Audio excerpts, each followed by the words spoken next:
नमस्कार विद्यार्थियों, मैं दैनिक पारिक स्वागत करता हूं आपका जीके बाय डीके चैनल पर। विद्यार्थियों, आज से हम शुरू कर रहे हैं आरपीएससी सेकंड ग्रेड के फर्स्ट पेपर के अंदर एक सबसे महत्वपूर्ण पार्ट यानी भारतीय संविधान। अब हम बात करते हैं इसमें कि सिलेबस में है क्या। अपने पास जो सिलेबस है भारतीय संविधान आरपीएससी सेकंड ग्रेड का, उसमें सबसे पहला पॉइंट आता है 1919 और 1935 के भारत शासन अधिनियम के रेफरेंस में, उसके संदर्भ में भारतीय संविधान का डेवलपमेंट यानी भारतीय संविधान का विकास। अब इसको ध्यान से देखना, पहला पॉइंट है, उससे पहले इसका नाम देख लो। भारत 1919 के भारत शासन अधिनियम से शुरुआत करेंगे। 1919 1935 दो है अपने पास, तो 19 से शुरू करेंगे। 19 में मॉन्टेग्यू चेम्सफोर्ड इसका नाम है। 19 का नाम क्या है? Montagu Chelmsford. एक मार्लिमेंटो नाम भी है, वो 1909 का है। छोटा अक्षर है ना मार्लिमेंटो, वो पहले आ जाता है, उसको छोड़ दो। बड़े वाला अक्षर देखो मॉन्टेग्यू चेम्सफोर्ड, जो कब है? 1919। छोटा अक्षर है ही नहीं अपने सिलेबस में, ये ध्यान रखना। अब बात करते हैं अपन इसमें केंद्र में द्विसदनात्मक विधायिका। केंद्र में क्या है? द्विसदनात्मक विधायिका। इस बात को समझो, उससे पहले नीचे एक लाइन लिख रखी है मैंने, केंद्र में दो सदन, राज्य में दो शासन। इस अधिनियम की सबसे बड़ी विशेषता थी किसकी? 1919 की। केंद्र में यानी सेंटर में कितने सदन? दो सदन, लेकिन दो शासन नहीं, वहां शासन एक ही चल रहा है सेंटर में। और राज्य यानी प्रांत में कितने शासन? दो शासन। प्रांत में दो शासन और केंद्र में दो सदन। ठीक, अब दो सदनों की बात कर ले। पहले दो सदनों की बात करें तो जैसे आजकल राज्यसभा लोकसभा नहीं है क्या, वैसे ही है। राज्य परिषद यानी राज्यसभा हो गई, और लोकसभा की तरफ से नाम क्या था? केंद्रीय विधान सभा। सेंटर की लेजिस्लेटिव बोलते हैं उसे, केंद्रीय विधानसभा। अब समझो बात इसके अंदर कि राज्य परिषद में सदस्य संख्या कितनी थी? तो संख्या कुल कितनी? 60। ठीक, मतलब राज्यसभा में 60 गार्ड हो रखी थी उस समय, 60। राज्य परिषद में 60, उसमें दो अलग अलग मनोनीत और निर्वाचित। मनोनीत में छिब्बी लगा करके भेज दिया कि छिब्बी जान दो ना, मतलब एक तरह से ब्रांड लगा दिया उनके ऊपर, छिब्बी यानी 26। और कहां भेज दिया? राज्यसभा में, मतलब राज्य परिषद में 26 सदस्य है। और निर्वाचित कितने? 3-4 आदमी। कहां? राज्य परिषद में 3-4 आदमी निर्वाचित। 2-6 यानी 26, यानी छिब्बी लगाए हुए मनोनीत, और कुल कितने हो गए? 60। कितने दिन तक काम करेंगे? 5 वर्ष तक। ये लोग कितने वर्ष तक काम करने वाले हैं? 5 साल तक काम करने वाले हैं। अब बात आती है किसकी? केंद्रीय विधानसभा की। केंद्रीय विधानसभा यानी ये हो गई उस समय की लोकसभा। लोकसभा में संख्या ज्यादा ही होनी है, तो 144 चौके लगा रहे हैं। 4 ही 4 की बात होगी इसमें पूरे में। देखो 144 कुल, जिसमें से निर्वाचित 104, निर्वाचित ज्यादा ही होते हैं तो 104। ठीक, और मनोनीत 40, मात्र कितने? 40। इसमें भी 4, इसमें भी 4, और इसमें 4 है ही। ठीक है, इनका कार्यकाल, लेकिन इनका कार्यकाल 3 है। ये सारे 4 है, लेकिन कार्यकाल कितना है? 3। कम है कार्यकाल, इससे कम। इसमें कितना था? 5, इसमें कितना है? 3। अब देखते हैं अधिकार मतलब कि उस 1919 के भारत शासन अधिनियम में इन दोनों सदनों के पास अधिकार क्या थे? अधिकार दोनों के पास इक्वल, बराबर अधिकार थे दोनों के पास। लेकिन बराबर अधिकार होने के बावजूद दोनों सदनों के पास बराबर अधिकार थे, लेकिन एक बात का अंतर था। किसका? बजट का। बजट में पावर किसके पास ज्यादा था? केंद्रीय विधानसभा या निचला सदन बोल सकते हैं। तो केवल बजट की स्वीकृति को लेकर निचले सदन को यानी केंद्रीय विधानसभा को पावर ज्यादा प्राप्त था। ये आप इसमें ध्यान रखेंगे, और ये ट्रिक अच्छे से याद रखना भाई। कौन सी? केंद्र, और केंद्र में 2 सदन, राज्य में 2 शासन। किसमें? 1919 के भारत शासन अधिनियम में। चलिए नेक्स्ट स्लाइड में चलते हैं। अब बात आती है कि 1935 का जो भारत शासन अधिनियम है, उसकी दूसरी बड़ी विशेषता क्या थी? दूसरी बड़ी विशेषता थी प्रांतों में द्वैत शासन। फिर से याद कर लो, केंद्र में 2 सदन, प्रांत में 2 शासन। किस अधिनियम की विशेषता है? 1919 के भारत शासन अधिनियम, यानी पहला जो शासन अधिनियम पढ़ रहे हो ना आप, पहला, उसकी 2 विशेषता है। केंद्र में 2 सदन, राज्य में 2 शासन। चलो, अब बात आती है कि ये शुरू तो हो गया 1919 में, लेकिन समाप्त कब हुआ? 35 में। क्योंकि अगली बार इसे यहां से प्रांत में से समाप्त करके 2 शासनों को और केंद्र में 2 शासन लगा दिए थे। ठीक है ना, तो यहां समाप्त हो गई कहानी। अब क्या है, इसके प्रवर्तक कौन थे? यानी द्वैत शासन, प्रांतों में द्वैत शासन के प्रवर्तक कौन थे? तो लियोनस कार्टियस जो थे, वो प्रांतों में द्वैत शासन के प्रवर्तक थे। अगली बात कि जब 2 शासन थे तो कैसे हो रहा था? 2 प्रकार से शासन, या दो ग्रुप कैसे शासन कर रहे थे? तभी तो द्वैत शासन कहा हमने। तो 2 ग्रुप कैसे कर रहे थे? और वो भी प्रांतों में, सेंटर में नहीं, प्रांतों में। कैसे? देखो, प्रांतों का जो गवर्नर था ना, वो और उसकी कार्यकारिणी, एक ग्रुप तो ये था। दूसरा ग्रुप था, गवर्नर तो था ही, जो विधानसभा में, यानी राज्यों की विधानसभा हो गई, उसे क्या कहेंगे, विधान परिषद उस समय की। और विधान परिषद के प्रति उत्तरदायी जो मंत्री होते थे, जो मंत्री जैसे आजकल मंत्री होते वैसे मंत्री थे, उत्तरदायी मंत्री, उन मंत्रियों को किसके साथ खड़ा कर दिया, गवर्नर, यानी मंत्री और गवर्नर ये दोनों मिलकर के एक ग्रुप हो गया। और दूसरा ग्रुप कौन सा हुआ, गवर्नर, उसकी कार्यकारिणी, ये इसके पर्सनल लोग, ठीक है ना। अब पर्सनल लोगों के पास पावर ज्यादा था और इनके पास, यानी जो जनता द्वारा चुने गए प्रतिनिधि थे, जो विधानसभा में से आते थे मंत्री, उनके साथ गवर्नर काम करता था कम, ठीक। अब समझो, देखो कैसे, जो आरक्षित विषय थे उनका प्रशासन, यानी ये हो गए आरक्षित, रिजर्व, कि भैया हम तो ये तो करेंगे, क्योंकि हम तो मैन, भाई अंग्रेज खुद के कंट्रोल में रखते थे सब कुछ, तो गवर्नर उसकी कार्यकारिणी, मैन आदमी सारे के सारे, तो वो लोग है ना, वो तो आरक्षित विषय, मतलब रिजर्व हमारे पास रहेंगे, ये तो इनको तो उधर ही नहीं छोड़ेंगे, बिल्कुल नहीं छोड़ने वाले इनको, तो ये हो गया आरक्षित। और दूसरे होते हैं हस्तांतरित, मतलब अब जो बच गए छोटे मोटे वो आप ले लो। अब इसका मतलब इनको रटने की जरूरत नहीं है, इनको रटने की जरूरत नहीं है, पढ़ने की जरूरत ही है, बस पढ़ते ही आपको समझ आ जाएगी कहानी क्या है। अब क्यों कह रहा हूं मैं ये बात कि आरक्षित जो हो गया वो इंपॉर्टेंट है, क्लियर बात है, क्योंकि तो इंपॉर्टेंट लोग ही थे, तो इंपॉर्टेंट चीज अपने पास रख ली। और कम इंपॉर्टेंट चीज किसको दे दी, हस्तांतरित विषय के रूप में मंत्रियों को दे दी। अब समझो कौन से विषय हो सकते हैं, एकदम कॉमन सेंस से क्लियर हो जाएगा। देखो, मोटर गाड़ियां और छोटे बंदरगाह, बंदरगाहों पे कंट्रोल नहीं करेंगे तो देश पे राज्य कैसे करेंगे वो, तो बंदरगाह तो कंट्रोल होने ही होने इनके अंदर में। फिर मोटर गाड़ियां, अच्छा ये छोटे बंदरगाह क्यों लिखा है, बड़े क्यों नहीं लिखे, क्योंकि बड़े तो सेंट्रल गवर्नमेंट के अंडर में थे, प्रांतों की बात करें अपन, स्टेट गवर्नमेंट की बात करें तो स्टेट गवर्नमेंट के अंदर थे। छोटे बंदरगाह कंट्रोल में रखेंगे, मोटर गाड़ियां ये बिल्कुल कंट्रोल की, परिवहन पे नियंत्रण का पूरा था। फिर वित्त, पैसे पे कंट्रोल होना ही होना है, भूमि कर पे निश्चित रूप से वही टैक्स, पैसा। अकाल सहायता कौन करेगा, अकाल सहायता मंत्रियों के हाथ में क्या है, बेचारे मंत्री कहाँ कर सकते हैं, कुछ नहीं कर सकते। अकाल सहायता करनी है नहीं करनी, ये पैसे जो मुख्य विषय हो गया ये, तो ये भी किसके हो गया, कार्यकारिणी का है। फिर उसके बाद में न्याय, पुलिस, सभी उनके अंडर में, पेंशन, पैसा देना है।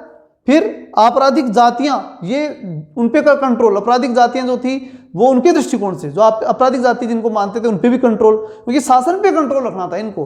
फिर छापा खाना, अब छापा खाना मतलब प्रिंटिंग प्रेस तो क्रांति लाते, तो उस पर तो कंट्रोल करना ही करना, क्योंकि वो तो सरकार के खिलाफ छाप देगा तो गड़बड़ हो जाएगी, तो उस पर कंट्रोल रखो। समाचार पत्र आई गई उसमें, सिंचाई, जलमार्ग, ये सब भी क्या है, ये भी उत्पादन के, कमाई के साधन है, कमाई के साधनों पे सारा कंट्रोल इनका।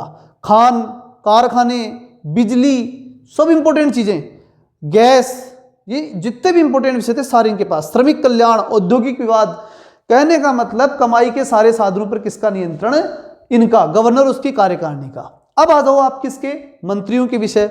मंत्रियों के विषय में हस्तांतरित विषयों को देखेंगे। हस्तांतरित विषय में कौन कौन से, शिक्षा, पढ़ो दो पढ़ो नहीं मत पढ़ो, कहां फर्क पड़ रहा है उनके, पुस्तकालय, संग्रहालय, स्थानीय स्वायत्त शासन, करो तो करो नहीं तो मत करो, हम कर लेंगे शासन, तो कंट्रोल तो फिर अंग्रेज कर ही लेंगे। चिकित्सा, कोई चिंता नहीं, यहाँ मरे चाहे जिए। सार्वजनिक निर्माण विभाग, सड़क बने तो ठीक, नहीं कोई बात नहीं। उद्योग, तोल, माप, ये सब मतलब जो साधारण से साधारण। अब यहाँ आप कह सकते हो कि सर उद्योग में या छोटे मोटे उद्योगों की बात करें, जो स्थानीय उद्योग है चले तो ठीक, नहीं चले तो उनके लिए कमाई के ज्यादा बड़े स्रोत न हो। बड़े स्रोत तो कारखानों में, खान में, ये आ गए इनके कंट्रोल में। फिर सार्वजनिक मनोरंजन पर नियंत्रण। सार्वजनिक मनोरंजन पर मतलब कि डांस वांस कर रहे हो आप, फोक डांस, मतलब अपने जो कल्चर के नृत्य कर रहे हो, उनमें अंग्रेजों को लेना देना नहीं, करो जैसे करते हो। फिर धार्मिक और अग्रहारदान, धार्मिक मामले आपके, उनमें भी नहीं छेड़ते थे। कहने का मतलब यह है कि कम महत्वपूर्ण, बिना आय के स्रोत के साधन जो भी कार्य थे वो किसको दे दिए, इन मंत्रियों को संभला दिए। चले आगे, चलिए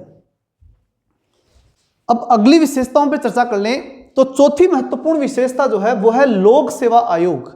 देखो, दो आयोग, मैंने पहले तो क्या बताया आपको, केंद्र में 2 सदन, राज्य में 2 शासन, यानी प्रांतों में 2 शासन, केंद्र में 2 सदन, 2 तो वो बात हो गई। फिर 2 याद रखो, 2 आयोग। कौन से आयोग, 2 आयोग, एक लोक सेवा आयोग, एक वैधानिक आयोग, 2 आयोग बने इसके तहत। अब बात करेंगे लोक सेवा आयोग कौन सा बना। देखो, लोक सेवा आयोग बना यानी किसके लिए बना, निश्चित रूप से लोक सेवकों की भर्ती के लिए। जैसे आजकल यूपीएससी होती है, ठीक है, आईएएस आईपीएस की भर्ती लेती है, ऐसे ही आरएस आईएएस आरएस की इनकी भर्ती लेती है, आरपीएस की, तो वो नीचे के आयोग हैं, प्रांतीय आयोग होते हैं वो। लेकिन यहाँ हम बात कर रहे हैं, ये पूरे भारत के लिए आयोग था, ठीक है, लोक सेवा आयोग पूरे भारत के कर्मचारियों की नियुक्ति करने के लिए आयोग, प्रशासनिक अधिकारियों की नियुक्ति के लिए। अब बात आती है कि ये आयोग बना तो उसकी सिफारिश तो किसमें हुई थी, ध्यान रखना, अब ध्यान से समझना बात को, 1919 के अधिनियम में तो इसकी सिफारिश हुई थी कि हाँ भाई अब क्या बनाएंगे हम, लोक सेवा आयोग। लेकिन उसके लिए फिर क्या किया गया कि भाई बनाएंगे तो ऐसे उठ करके तो बना देंगे नहीं, एक आयोग फिर बनाया गया, लोक सेवा आयोग की स्थापना के लिए आयोग बनाया गया, आयोग की स्थापना के लिए आयोग, ठीक है। लोक सेवा की स्थापना के लिए कौन सा आयोग बनाया गया, ली आयोग। कब बनाया गया, 1923-24 में। इसने अपनी रिपोर्ट दे दी, जो 23-24 में रिसर्च की 25 तक रिपोर्ट दे दी। 26 के अंदर इसी की सिफारिश पर, किसकी सिफारिश पर, इस ली आयोग की सिफारिश पर, याद रखना अच्छी तरह से, 23-24 में बना था ली आयोग, उसकी सिफारिश पर क्या बना, लोक सेवा आयोग। और कब बना, 1926 में केंद्रीय लोक सेवा आयोग का गठन किया गया। तो आपसे प्रश्न पूछा जाएगा क्या कि 1900 मतलब प्रश्न को प्रकृति कैसे होगी वो समझना अच्छी तरह से।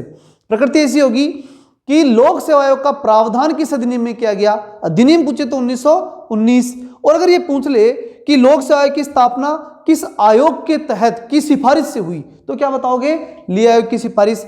और तीसरा प्रश्न कि लोक सेवा आयोग की स्थापना कब हुई, तो 1926। केंद्रीय लोक सेवा आयोग की स्थापना कब हुई थी, इसका गठन कब हुआ था, 1926 में। तब 1919 मत कर देना, ये ध्यान रखना। फिर अगली बात आती है वैधानिक आयोग। वैधानिक आयोग की जब हम बात करते हैं तो क्या बताना है अपने को कि भाई ये इसका काम क्या था। वैधानिक आयोग का मतलब ये है कि भाई ये 1919 का जो अधिनियम है ना, वो वैध है या अवैध है, गलत है या सही है, इसकी जांच करने के लिए एक आयोग पहले बना दिया। जिस समय 1900 अधिनियम बनाया था 1919 का अधिनियम, उसी समय ये आयोग बना दिया कि भाई 10 वर्ष बाद में तू चेक कर लेना इसको, किसको, इस भारत शासन अधिनियम को, सही है तो ठीक, नहीं फिर उसमें सुधार करके फिर कोई नया आयोग लाएंगे, या सॉरी नया अधिनियम लेके आएंगे। तो उसके लिए फिर क्या किया गया था, वैधानिक आयोग बनाया गया, जो क्या करेगा, 10 वर्ष बाद जांच करेगा और जांच की रिपोर्ट प्रस्तुत करेगा। समझ में आ गई बात। इस तरह से यह आयोग पहले ही तय कर दिया गया। तीसरी चीज, महालेखा परीक्षक की नियुक्ति की गई अब की बार, यानी अकाउंटेंट, सबसे बड़ा अकाउंटेंट बनाया गया भारत के लिए कि भाई पैसे कहां आता है कहां जाता है, महालेखा परीक्षक। लेकिन इसकी नियुक्ति कौन करेगा, इस महालेखा परीक्षक की नियुक्ति कौन करेगा, भारत सचिव करेगा, यह ध्यान रखना। इसकी नियुक्ति का प्रावधान किसको दिया गया, अधिकार भारत सचिव को यह अधिकार दिया गया। अब दो विशेषता और हैं, वो और अपन देख लेते हैं। अब देखते हैं इसमें जो बाकी शक्तियां हैं वो, तो बाकी जो कार्य हुए या बाकी जो विशेषताएं थी वो ये थी कि वायसराय की कार्यकारिणी परिषद, इसके अंदर जो है वो थोड़ा चेंज किया गया। पहले जो कार्यकारिणी परिषद थी, देखो ये वायसराय बोल रहा हूं मैं, अभी थोड़ी देर पहले हमने प्रांतों में जो गवर्नर की बात की थी ना, उसकी कार्यकारिणी की बात की थी, वो प्रांतों की थी। अब मैं बोल रहा हूं वायसराय, तो पूरे भारत की बात हो रही है अभी यहाँ, ठीक है ना। तो वायसराय की कार्यकारिणी परिषद में कुल सदस्य थे 6, कुल 6 में से अब की बार क्या कर दिया गया, 3 भारतीयों को प्रतिनिधित्व दिया गया, मतलब 50% भारतीयों को प्रतिनिधित्व दे दिया गया। अब इनमें से एक पोस्ट अंग्रेजों ने खुद के पास रखी, लेकिन 3 दे देंगे लेकिन एक पोस्ट नहीं देंगे। वो पोस्ट कौन सी होगी, कमांडर इन चीफ, मतलब जो कि सेना कमांडर मान लो, चाहे पूरे भारत का कमांडर ही मान लो आप, तो कमांडर का मतलब जो कमांड रखता था मैन, तो कमांडर इन चीफ को छोड़ करके ये तो रहेगी अंग्रेज के पास, और बाकी जो गवर्नर के जो 6 कार्यकारिणी के सदस्य हैं उन 6 में से 3 किसकी दे दी जाएगी, भारतीयों को। समझ में आ गई, मतलब कार्यकारिणी जो गवर्नर की कार्यकारिणी में काम करने वाले लोग थे ना उसके, उनमें से 6 में से 3 भारतीय बना दिए, बस कमांडर इन चीफ अंग्रेजों ने अपने पास रखा। अगली बात, सांप्रदायिक पृथक निर्वाचन का विस्तार। इसमें क्या ध्यान रखना है कि सांप्रदायिक निर्वाचन 1909 में शुरू हो गया था, लेकिन अब इसका थोड़ा विस्तार हुआ और 1935 में और विस्तार हुआ। मतलब हर बार इन्होंने सांप्रदायिक निर्वाचन को बढ़ाना ही चाहा, मतलब फूट डालो राज करो, संप्रदायों के अंदर बांटना शुरू किया था। वही है आज हम कहते तो हैं कि आज हम बटे हुए हैं, लेकिन ये बंटने का काम ही है, चलो हो गया था, ठीक है। तो अब देखते हैं सांप्रदायिक या पृथक निर्वाचन का विस्तार में सबसे पहली चीज क्या, सिखों को दिया गया एक तो, ठीक है, इनको अलग किया गया। दूसरा, भारतीय ईसाइयों को भी क्या दिया गया, पृथक निर्वाचन, यानी ईसाई जो भारत में आगे रहने लग गए उनको फिर ईसाइयों को बढ़ाने के लिए, मतलब सिखों को अपने सपोर्ट में करने के लिए उनको अलग पृथक कर दिया, भारतीय ईसाइयों को अलग पृथक कर दिया। आंग्ल भारतीयों को भी क्या कर दिया, आंग्ल भारतीय जान गए, आंग्ल भारतीय यानी अंग्रेजों के साथ जो अंग्रेज यहाँ आए लेकिन वापस नहीं गए, यानी भारत में रच बस गए, वो आंग्ल भारतीय, उनके लिए भी अलग हो गया। ये तो बहुत लास्ट में अब हटाया 2020 में, नहीं क्या। फिर उसके बाद यूरोपियन जो है उनको भी क्या दिया गया, पृथक निर्वाचन का व्यवस्था की गई। पृथक निर्वाचन या सांप्रदायिक निर्वाचन एक तरह से क्या हो गया कि अलग अलग गुटों में बांटना।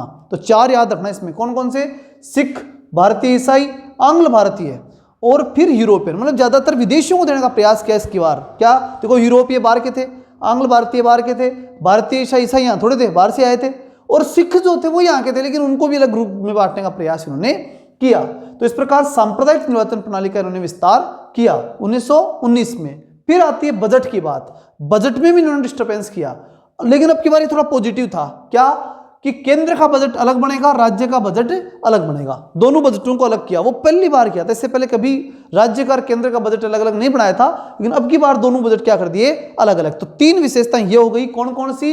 वायसराय की कार्यकारिणी परिषद में 50% भारतीयों की भागीदारी, सांप्रदायिक निर्वाचन का विस्तार करते हुए विदेशियों का प्रमुख रूप से और सिखों को भी अलग करने का प्रयास किया गया। और बजट विभाजन की जब हम बात करते हैं तो केंद्रीय बजट और राज्य बजट जो है इसको 2 भागों में बांटा। अब आखिरी और सबसे महत्वपूर्ण चीज 1919 के भारत शासन अधिनियम की जो है वो ध्यान से देखना। क्या कह रहा है इसमें कि केंद्रीय विधानसभा में वायसराय क्या कर सकता था, अध्यादेश जारी कर सकता था। अब ठीक है, केंद्रीय विधानसभा मतलब सेंटर में, ठीक है ना, केंद्रीय विधानसभा बोल रहा हूं यहां पर मैं, प्रांत की कोई बात नहीं कर रहे हैं। अपन ने प्रांतों में 2 सदन पढ़े थे, प्रांतों में 2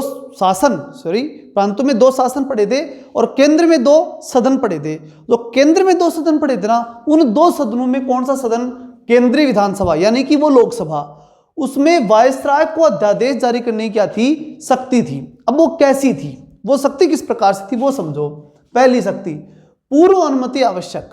मतलब कि अगर आप कोई भी उस विधानसभा में यानी केंद्रीय विधानसभा में कोई भी सदस्य अगर कोई विधेयक ला रहा है तो वो किससे पूछ के लाएगा?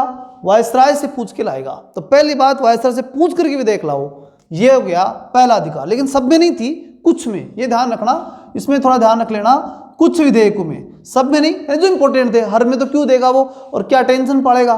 कुछ जो इंपॉर्टेंट थे ना उनके लिए पहले कहते कि इसको लाओ तो मेरे से पूछ के लाना, ठीक है ना, ये बात थी उसमें। मतलब एक तरह से दादागिरी थी, वो कुछ के अंदर सभी आगे, चाहे उसको बुला सकता था वो कि मेरे से पूछ के क्यों नहीं लाए।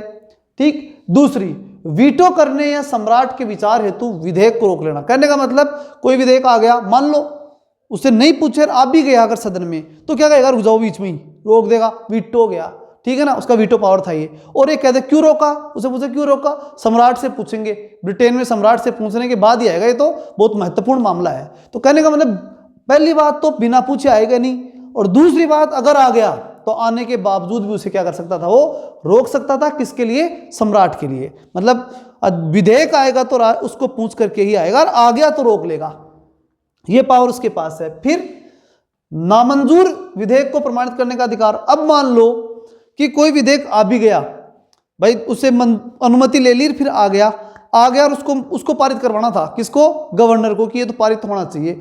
लेकिन मान लो भारतीय जो सदस्य थे उन सब ने मिलकर के या विधान परिषद के सदस्यों, केंद्रीय विधानसभा के सदस्यों ने इसे कर दिया नामंजूर कि नहीं, ये नहीं बढ़ना चाहिए। उसके बावजूद उसे पारित कर सकता था कौन? वायसराय।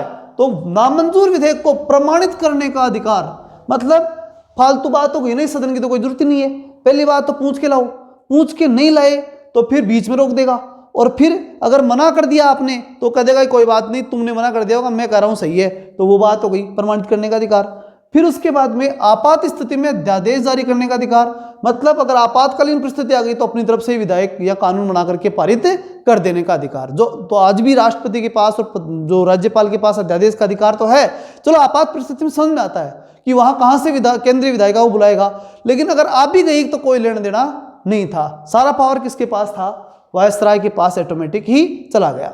अब बात आती है जो महत्वपूर्ण प्रश्न के रूप में आपको नोट में याद रखनी है, फैक्ट के रूप में, पहली बार महिलाओं को वोट देने का अधिकार कब मिला था? 1919 के भारत शासन अधिनियम में। वेरी इंपॉर्टेंट चीज। दूसरी इंपॉर्टेंट चीज कि उस समय इंग्लैंड का प्रधानमंत्री कौन था? Lord George. ये फैक्ट आपको याद रखने हैं। तो इस प्रकार से ये अपना 1919 का भारत शासन अधिनियम कंप्लीट हो गया। बस इसके बाहर कुछ नहीं आएगा, विश्वास रखो इसको ध्यान से। एक बार जब ये जो पूरी मैराथन पढ़ो ना, उसके बाद में मैंने कहा था पहले भी कि आने वाले समय में लगातार जब तक मैं नई मैराथन आपको जो नए सब्जेक्ट की नहीं दूं, तब तक इसे बार बार देख लेना, कहीं दिक्कत नहीं है, आपके प्रश्न सारे सही होंगे, विश्वास के साथ लगे रहना, ठीक है ना। तो चलिए अब चलते 1935 के भारत शासन अधिनियम की तरफ। अब हम देखेंगे विद्यार्थियों 1935 का भारत शासन अधिनियम। 1919 और 1935 है आपके सिलेबस में, इसलिए 35 को ध्यान से देखना, ये ज्यादा इंपॉर्टेंट था बजाय 1919 के। ध्यान से देखिए 1935 के भारत शासन अधिनियम में दो चीजें आपको सबसे पहले ध्यान रखनी है कि कितने तो इसके अनुच्छेद थे, 321 अनुच्छेद और 10 अनुसूचियां इसके अंदर थी। 321 याद कैसे रखोगे, 10 का दम दिखाती है क्या, 1935 का भारत शासन अधिनियम 10 का दम, ठीक, 10 अनुसूची। और 21 का मतलब कोई भी काम बढ़िया होता है तो हम क्या कहते हैं 21 हो गया, और कम रह गया तो थोड़ा सा 19 रह गया, ऐसा बोलते हैं। तो इसका मतलब ये बढ़िया से बढ़िया था, तो इसे कहेंगे 21, 321। 2 और 1 3 ऐसे भी याद रख सकते हो, 2 और 1 3, तो 321 और ये हो गया 10। 321 अनुच्छेद और 10 अनुसूची इसमें थी। अब बात करते हैं अखिल भारतीय संघ, प्रांतीय स्वायत्ता और केंद्र में द्वैध शासन। अब यहां एक बात फिर सुन लो, मैंने पहले बताया था 1919 में, क्या बहुत महत्वपूर्ण है, इस बात को अच्छे से याद रखना, ज्यादातर यही पूछता है और अब की बार भी यही पूछेगा मुझे ऐसा लग रहा है, ठीक है। ध्यान सुनो, क्या केंद्र में और प्रांतों में मामला जो है स्पष्ट ध्यान रखना, हमेशा के लिए ध्यान रखो। जब हम प्रांत और केंद्र की बात करते हैं ना, तो पहले प्रांतों में द्वैध शासन आया, द्वैध शासन, फिर केंद्र में द्वैध शासन आया, केंद्र में द्वैध शासन। मतलब शासन जो ना, गवर्निंग पावर की बात कर रहे हैं अपन, पहले कहाँ आएगा प्रांतों में, फिर कहाँ आएगा केंद्र में, नीचे से चालू होगा, पावर तो नीचे से चालू करेंगे। तो मतलब 1919 के अंदर तो कहाँ आया था प्रांतों में, और 1935 में कहाँ आया केंद्र में, क्या, द्वैध शासन। इसको अच्छे से याद रखना। इसलिए यहाँ एक तो ये बात तो क्लियर हो चुकी कि 1935 में केंद्र में क्या आ गया, द्वैध शासन, और प्रांतों में कब आया था, 1919 में। अगली बात, फिर बात ये आई कि ठीक है, ये बात समझ में आ गई कि भाई प्रांतों में द्वैध शासन 1919 में था, क्लियर है बात। लेकिन फिर ये हटा कब द्वैध शासन, 1919 के अंदर ही मैंने समझा दिया था कि 1935 में ही हट गया। कब हट गया, 1935 के अंदर क्या हट गया, द्वैध शासन, क्लियर है। 1935 जैसे आया प्रांतों वाला द्वैध शासन हट गया तो क्या लग गया फिर प्रांतों में, स्वायत्ता लग गई। समझ में आ रही बात, द्वैध शासन हट गया तो क्या लग गई, स्वायत्ता। इस बात का ध्यान रखना, प्रांतों में द्वैध शासन 1919 में था, 35 जैसे ही आया प्रांतों का द्वैध शासन समाप्त हो गया, फिर प्रांतों में क्या लगा, प्रांतों में स्वायत्ता लगी, क्लियर। अब बात आती है केंद्र की, तो केंद्र में द्वैध शासन जब 1935 में आया, 1935 में क्या आया, केंद्र में द्वैध शासन, तो फिर ये प्रश्न उठता है कि 1919 में केंद्र में क्या था। तो 1919 में केंद्र में क्या थी, 1919 में केंद्र में क्या थी, स्वायत्तता। मतलब जस्ट उल्टा मामला चलता है। अगर इसको आपने समझ लिया तो एक प्रश्न आपका सही है। इन 4 में से लगभग चांस यही से पूछने के होते हैं, क्योंकि देखो प्रश्न वहां पूछेंगे जहां आप कंफ्यूज हो जाओ। बस एग्जामिनर का एक ही टारगेट है कि आप कंफ्यूज कहाँ हो रहे हो, फिर कोई दिक्कत नहीं हो उसका पेपर बेस्ट है, उसको बेस्ट मिल जाता है अवार्ड, ठीक है। एग्जामिनर बेस्ट कब मनाता है, जब आपका ज़्यादा क्वेश्चन गलत करवा दे, वो एग्जामिनर बेस्ट है।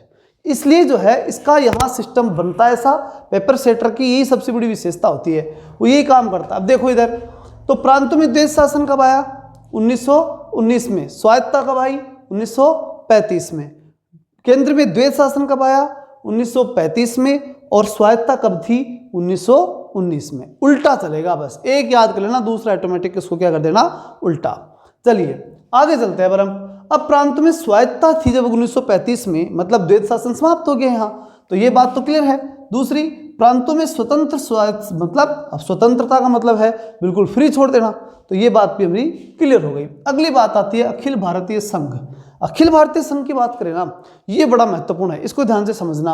अखिल भारतीय संघ बना था, कब बना, 1935 में, मतलब आखिरी था अधिनियम भाई। उसके बाद 47 वाला भारत आज़ादी वाला, और वही था अधिनियम, तो ये सबसे महत्वपूर्ण था। तो क्या बनाना था 35 में, पूरे भारत का एक संघ बनाना था, ठीक है ना। 35 में याद रखना, बाद वाले में क्या बनाना था, भारत का संघ बनाना था। अब जब संघ बनाना था तो किस किस को शामिल करे, तो उस समय 11 तो ब्रिटिश प्रांत थे, तो उनको सबको शामिल, और वो तो अनिवार्य था भाई, अंग्रेजों के प्रांत थे तो शामिल होने थे, उनको तो मजबूरी में शामिल होना था। दूसरा, 6 चीफ कमिश्नरी क्षेत्र, ये भी अंग्रेजों के थे, चीफ शिप बोलते थे इनको, इसमें अपने यार अजमेर मेरवाड़ा क्षेत्र जो था वो इनमें शामिल था। तो 6 चीफ कमिश्नरी क्षेत्र वो भी इसके अंदर शामिल होंगे। देशी रियासतों की जो कंडीशन थी वो स्वैच्छिक थी, मतलब शामिल हो तो हो, नहीं कोई बात नहीं, ठीक है ना। ये बात किसके ऊपर लागू थी, देशी रियासतों के ऊपर लागू थी। फिर बात आती है क्या, कि शामिल अगर अब हुआ ये कि देशी रियासतों ने वास्तव में शामिल नहीं हुई, देशी रियासतें जो थी वो शामिल हुई नहीं। अब जब ये शामिल नहीं होंगी तो फिर क्या संघ बन पाएगा? नहीं बनेगा। तो इसलिए क्या हुआ कि शामिल नहीं होने से क्या कर दिया गया, घोषणा पत्र भी जारी नहीं हुआ। क्या जारी नहीं हुआ? घोषणा पत्र भी जारी नहीं हुआ। इसका मतलब कि ये शुरू होने से ही एंड हो गया। कहने का मतलब संघ बना नहीं, संघ की कोशिश की थी लेकिन संघ बन नहीं पाया था आगे जाकर के। लेकिन यह पक्का है कि इस अधिनियम में संघ की व्यवस्था की गई थी। तो 3 बातें इस अधिनियम में 1935 के अधिनियम की 3 विशेषताएं हमने पढ़ी। क्या पढ़ी? केंद्र में द्वैध शासन तो प्रांतों में स्वायत्तता। ठीक, ये बहुत महत्वपूर्ण चीज है, इसको ध्यान रखना। और जैसे इसको उल्टा कर दे, मतलब ये कि प्रांतों में द्वैध शासन, केंद्र में स्वायत्तता, तो हम कहां पहुंच जाएंगे? 1919 में। ये आप अच्छे से याद रखना। इसकी ट्रिक समझ लो एक बात, फिर बता दूं, ट्रिक बहुत जरूरी है, इसको ध्यान रखना, मतलब वहां जाके कंफ्यूज हो गए आप। करना यही है, शुरुआत कहां से करना आप? प्रांतों से। और प्रांत में किससे शुरू करोगे? शासन से। प्रांत में क्या चीज इंपॉर्टेंट? शासन। शासन ही सबसे इंपॉर्टेंट होता है। तो प्रांतों में 2 शासन से शुरू करना बस। तो पहले से शुरू करोगे, मतलब 1919 से शुरू करोगे। भाई 19 से पहले आता है ना, फिर तो 35 तो बाद में आता है। तो 1919 और उसमें द्वैध शासन, और वो भी कहां पे? प्रांतों में। यहां से शुरू कर दोगे तो फिर उसके बाद दिक्कत नहीं आएगी। क्यों? क्योंकि पक्का है कि जब प्रांतों में द्वैध शासन तो केंद्र में स्वायत्तता, तो हो गया 1919। तो 35 के अंदर फिर वो उसका उल्टा करेंगे, इसका है उसका उल्टा। तो मतलब प्रांतों में द्वैध शासन के बजाय प्रांतों में स्वायत्तता और केंद्र में द्वैध शासन। बहुत महत्वपूर्ण है, इसको अच्छे से याद कर लेना। 1935 के भारत शासन अधिनियम की अगली विशेषता जो आती है वो है केंद्रीय और प्रांतीय विधानमंडलों में शक्तियों का विभाजन। मतलब जो 2 सरकारें थी, केंद्र और प्रांतीय सरकार, तो केंद्र सरकार और प्रांत की सरकारों में शक्तियों का बंटवारा किया गया, जो आज भी है। आज जो उसी का बेस है, ध्यान रखना, आज भी जो हमारे पास शक्तियों का बंटवारा है वो 1935 के भारत शासन अधिनियम का ही बेस है। उस पर बहुत ज्यादा चेंज नहीं है, ये कहे कि कुछ भी चेंज नहीं है। ठीक है, क्या है वो देख लीजिए। सबसे पहले संघ सूची, राज्य सूची से हम प्रांतीय सूची बोलते थे, उस समय प्रांतीय बोलते थे, आज राज्य बोलते हैं। और समवर्ती सूची, ये 3 सूचियां इसके अंतर्गत थी। अब क्या है, इसमें थोड़ा सा चेंज है वो समझना है, और उस समय के जो कुछ विषय थे वो ध्यान रखने हैं। देखिए, संघ को परिसंघ सूची भी कहते थे उस समय। विदेशी कार्य, करेंसी, मुद्रा, सेना और जनगणना। करेंसी और मुद्रा तो एक ही बात हो गई, कोई दिक्कत नहीं है। विदेशी कार्य, अंग्रेजी हिंदी का चक्कर है इसमें, तो लिख ही दिया मैंने, तो जरूरत नहीं थी इसकी। विदेशी कार्य चूंकि डेफिनेटली ये है कि केंद्र सरकार करेगी, विदेशी कार्य करेगी, वो तो प्रांत का तो कोई लेना देना नहीं है, यही पक्का है। जनगणना करेगी तो पूरे भारत की होगी, और सेना भी पूरे भारत की होगी, इसलिए निश्चित रूप से सारे विषय किसके होंगे? संघ या परिसंघ के होंगे। फिर प्रांतीय सूची के विषयों की हम बात करें तो पुलिस आज भी प्रांतीय सूची का विषय है, जैसे राजस्थान पुलिस। फिर प्रांतीय लोक सेवा और शिक्षा आज समवर्ती सूची का विषय हो गया।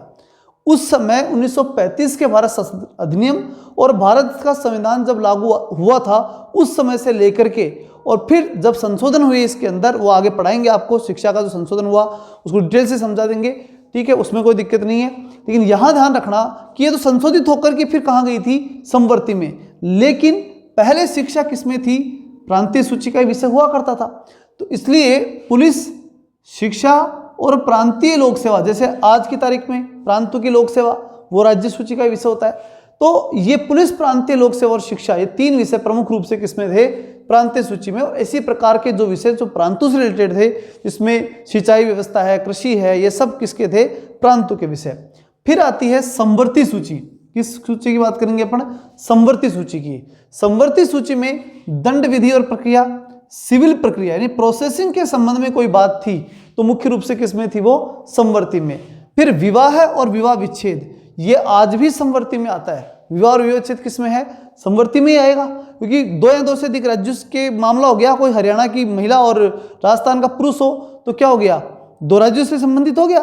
तो ऐसी स्थिति में विवाह विच्छेद का मामला बन सकता है, तो इसलिए समवर्ती सूची में है। लेकिन एक बात आपको ध्यान रखनी है, 3 तो समझ में आ गई होंगी, ठीक है, कोई दिक्कत नहीं। संघ की, ये प्रांत की, ये समवर्ती पे दोनों कानून बना सकते हैं, केंद्रीय बना सकता है और राज्य बना सकता है। ध्यान रखना इस बात को, संघ भी और प्रांत भी किस विषय पर? समवर्ती पर। दोनों केंद्र राज्य सरकारें कानून बना सकती है। लेकिन अगर दोनों में लड़ाई हो जाए, यानी प्रांत और संघ में लड़ाई हो जाए, तो निश्चित रूप से संघ की ही मानी जाएगी, जो प्रोसेस 1935 में भी थी और आज भी है।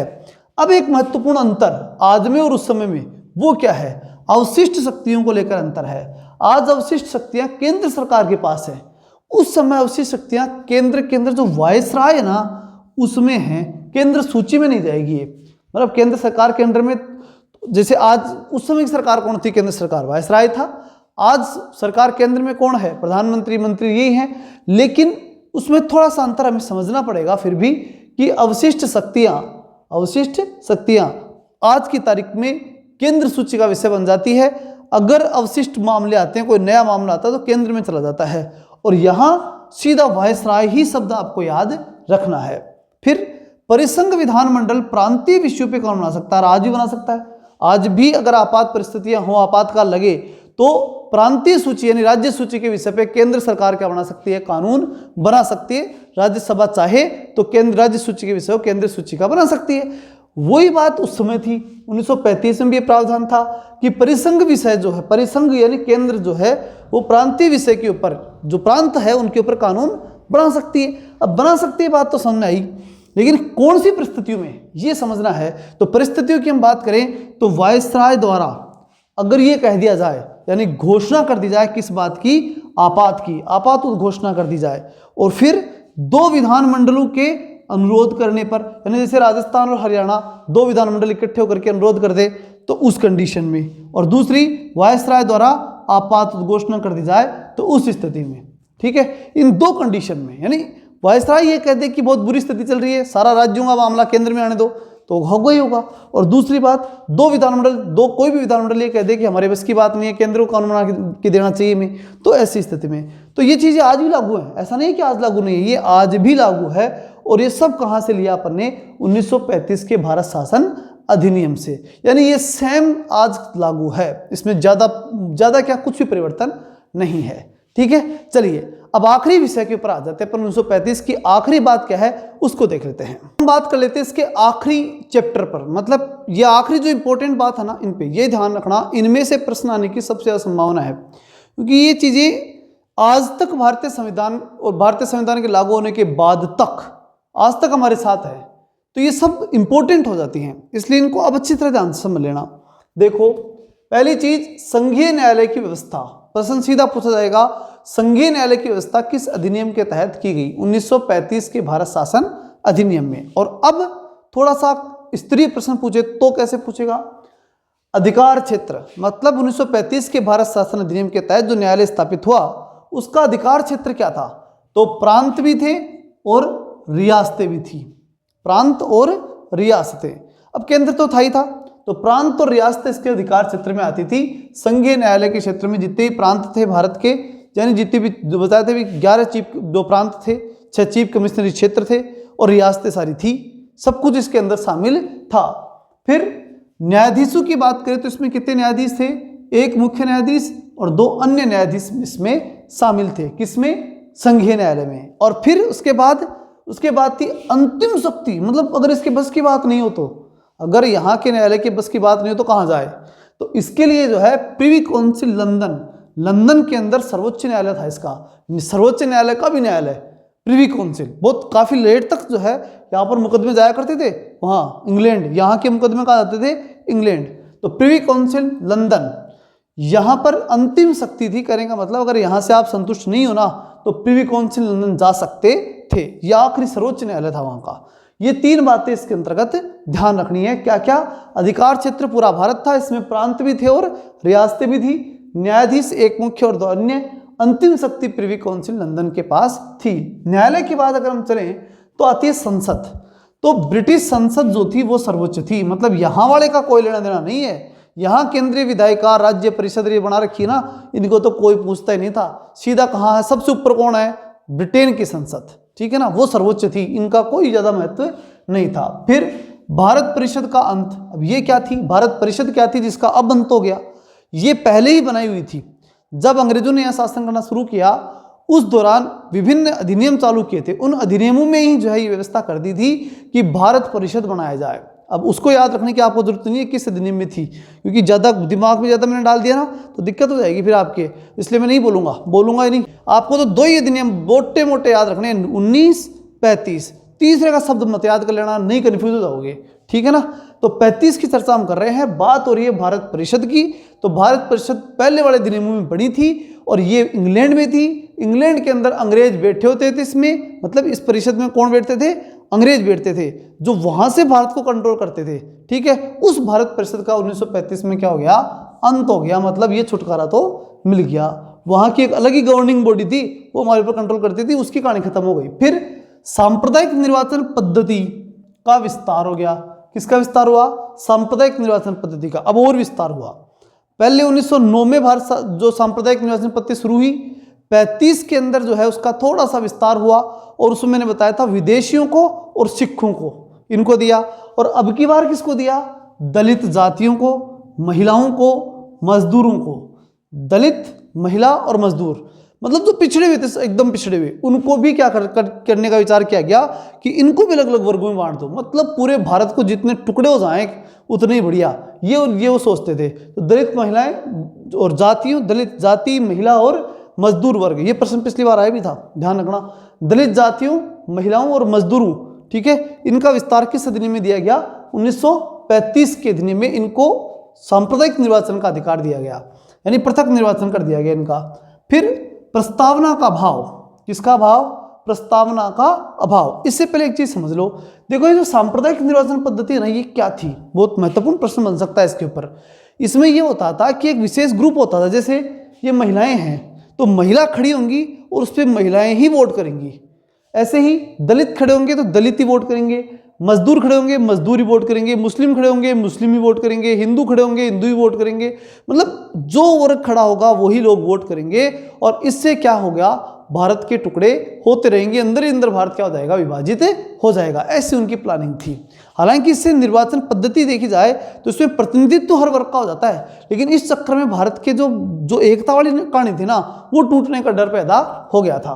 फिर हम बात कर लेते हैं इसमें कि प्रस्तावना का अभाव था। यह प्रश्न बहुत इंपॉर्टेंट आपसे पूछा जाएगा, कौन सा अधिनियम था इसमें प्रस्तावना नहीं थी?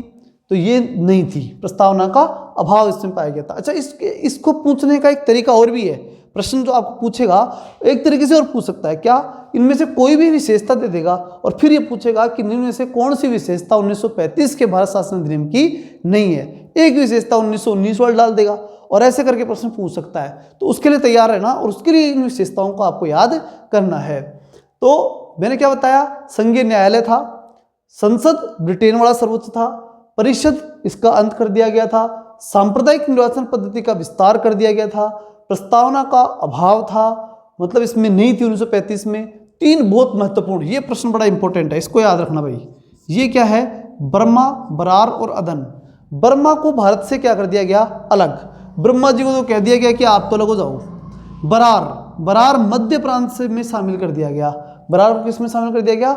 मध्य प्रांत में। ठीक, बर्रा, ठीक है, किसी बरा यानी बराबर कोई चीज अगर अंदर डालनी है तो भारत के अंदर डालनी है, तो इसके लिए क्या कर दिया गया? मध्य प्रांत में डाल दिया गया बराबर, ऐसे याद रखना। अदन इंग्लैंड की औपनिवेशिक कार्यालय के अधीन कर दिया गया, मतलब अदन अदन यानी किसके अंडर में कर दिया गया? ठीक है, तो अदन यानी अंडर किसके? इंग्लैंड के अंडर कर दिया गया, मतलब अदन को इंग्लैंड के अधीन कर दिया गया। ये तीनों ध्यान रखना। ब्रह्मा को बिल्कुल स्वतंत्र कर दिया, भारत से अलग कर दिया, बरार को मध्य भारत में जोड़ दिया और अदन को इंग्लैंड के अधीन मतलब अंग्रेजों को दे दिया। रिजर्व बैंक, ये भी बहुत महत्वपूर्ण है। रिजर्व बैंक और सर्वोच्च न्यायालय, इन दोनों की स्थापना 1935 के भारत शासन अधिनियम के तहत हुई थी, ध्यान रखना। तो रिजर्व बैंक की स्थापना हुई मुद्रा और साख का नियंत्रण करने के लिए 1935 में। मताधिकार का विस्तार और कर दिया गया, अब मताधिकार और बढ़ा दिया, वोट देने का अधिकार। पहले बार तो 1919 में तो महिलाओं को ही दिया था, अब और बढ़ा दिया, और बढ़ा करके बहुत ज्यादा नहीं बढ़ा दिया, सिर्फ 10% ही किया था। बहुत ऐसे कोई वो नहीं कर दिया कि भाई पूरी भारत को ही दे दिया मताधिकार। अब भी बढ़ाने के बावजूद भी 10% जनसंख्या वोट कर सकती थी, ठीक है ना, ये ध्यान रखना। लेकिन कि महिलाओं को वोट देने का अधिकार कब मिला था? वो 1919 में ही मिल गया था, ये ध्यान रखना, ठीक है। तो ये हो गया अपना 1919 और 1935 कंप्लीट हो गया, क्लियर। दोनों अधिनियम अपने कंप्लीट हो गए हैं। अब जो बात आती है ना, वो आती है अगले जो भारतीय संविधान के निर्माण के संबंध में, ठीक है। चलिए उसे शुरू करते हैं।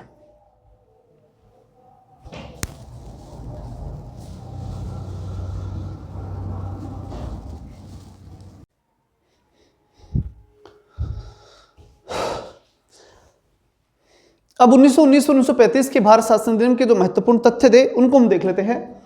1919 के अंदर प्रांतों के द्वैध शासन के तहत दो विषय थे। ये बात मैंने पहले कह दी थी कि प्रांतों में द्वैध शासन 1919 में था और केंद्र में द्वैध शासन 1935 में। हम बात किसकी कर रहे हैं? प्रांतों के द्वैध शासन की, जो कब था? 1919 में। अब यहां बात आती है कि दो विषय थे, आरक्षित और हस्तांतरित। आरक्षित विषयों की जब हम चर्चा करते हैं तो इसके अंदर कितने आएंगे? 29 विषय, और हस्तांतरित कितने आएंगे? 22। याद ऐसे रख लेना, आरक्षित जो थे वो 30 होने वाले थे, ठीक है ना, उनमें से एक रह गया तो 29, और हस्तांतरित में 22, ठीक है।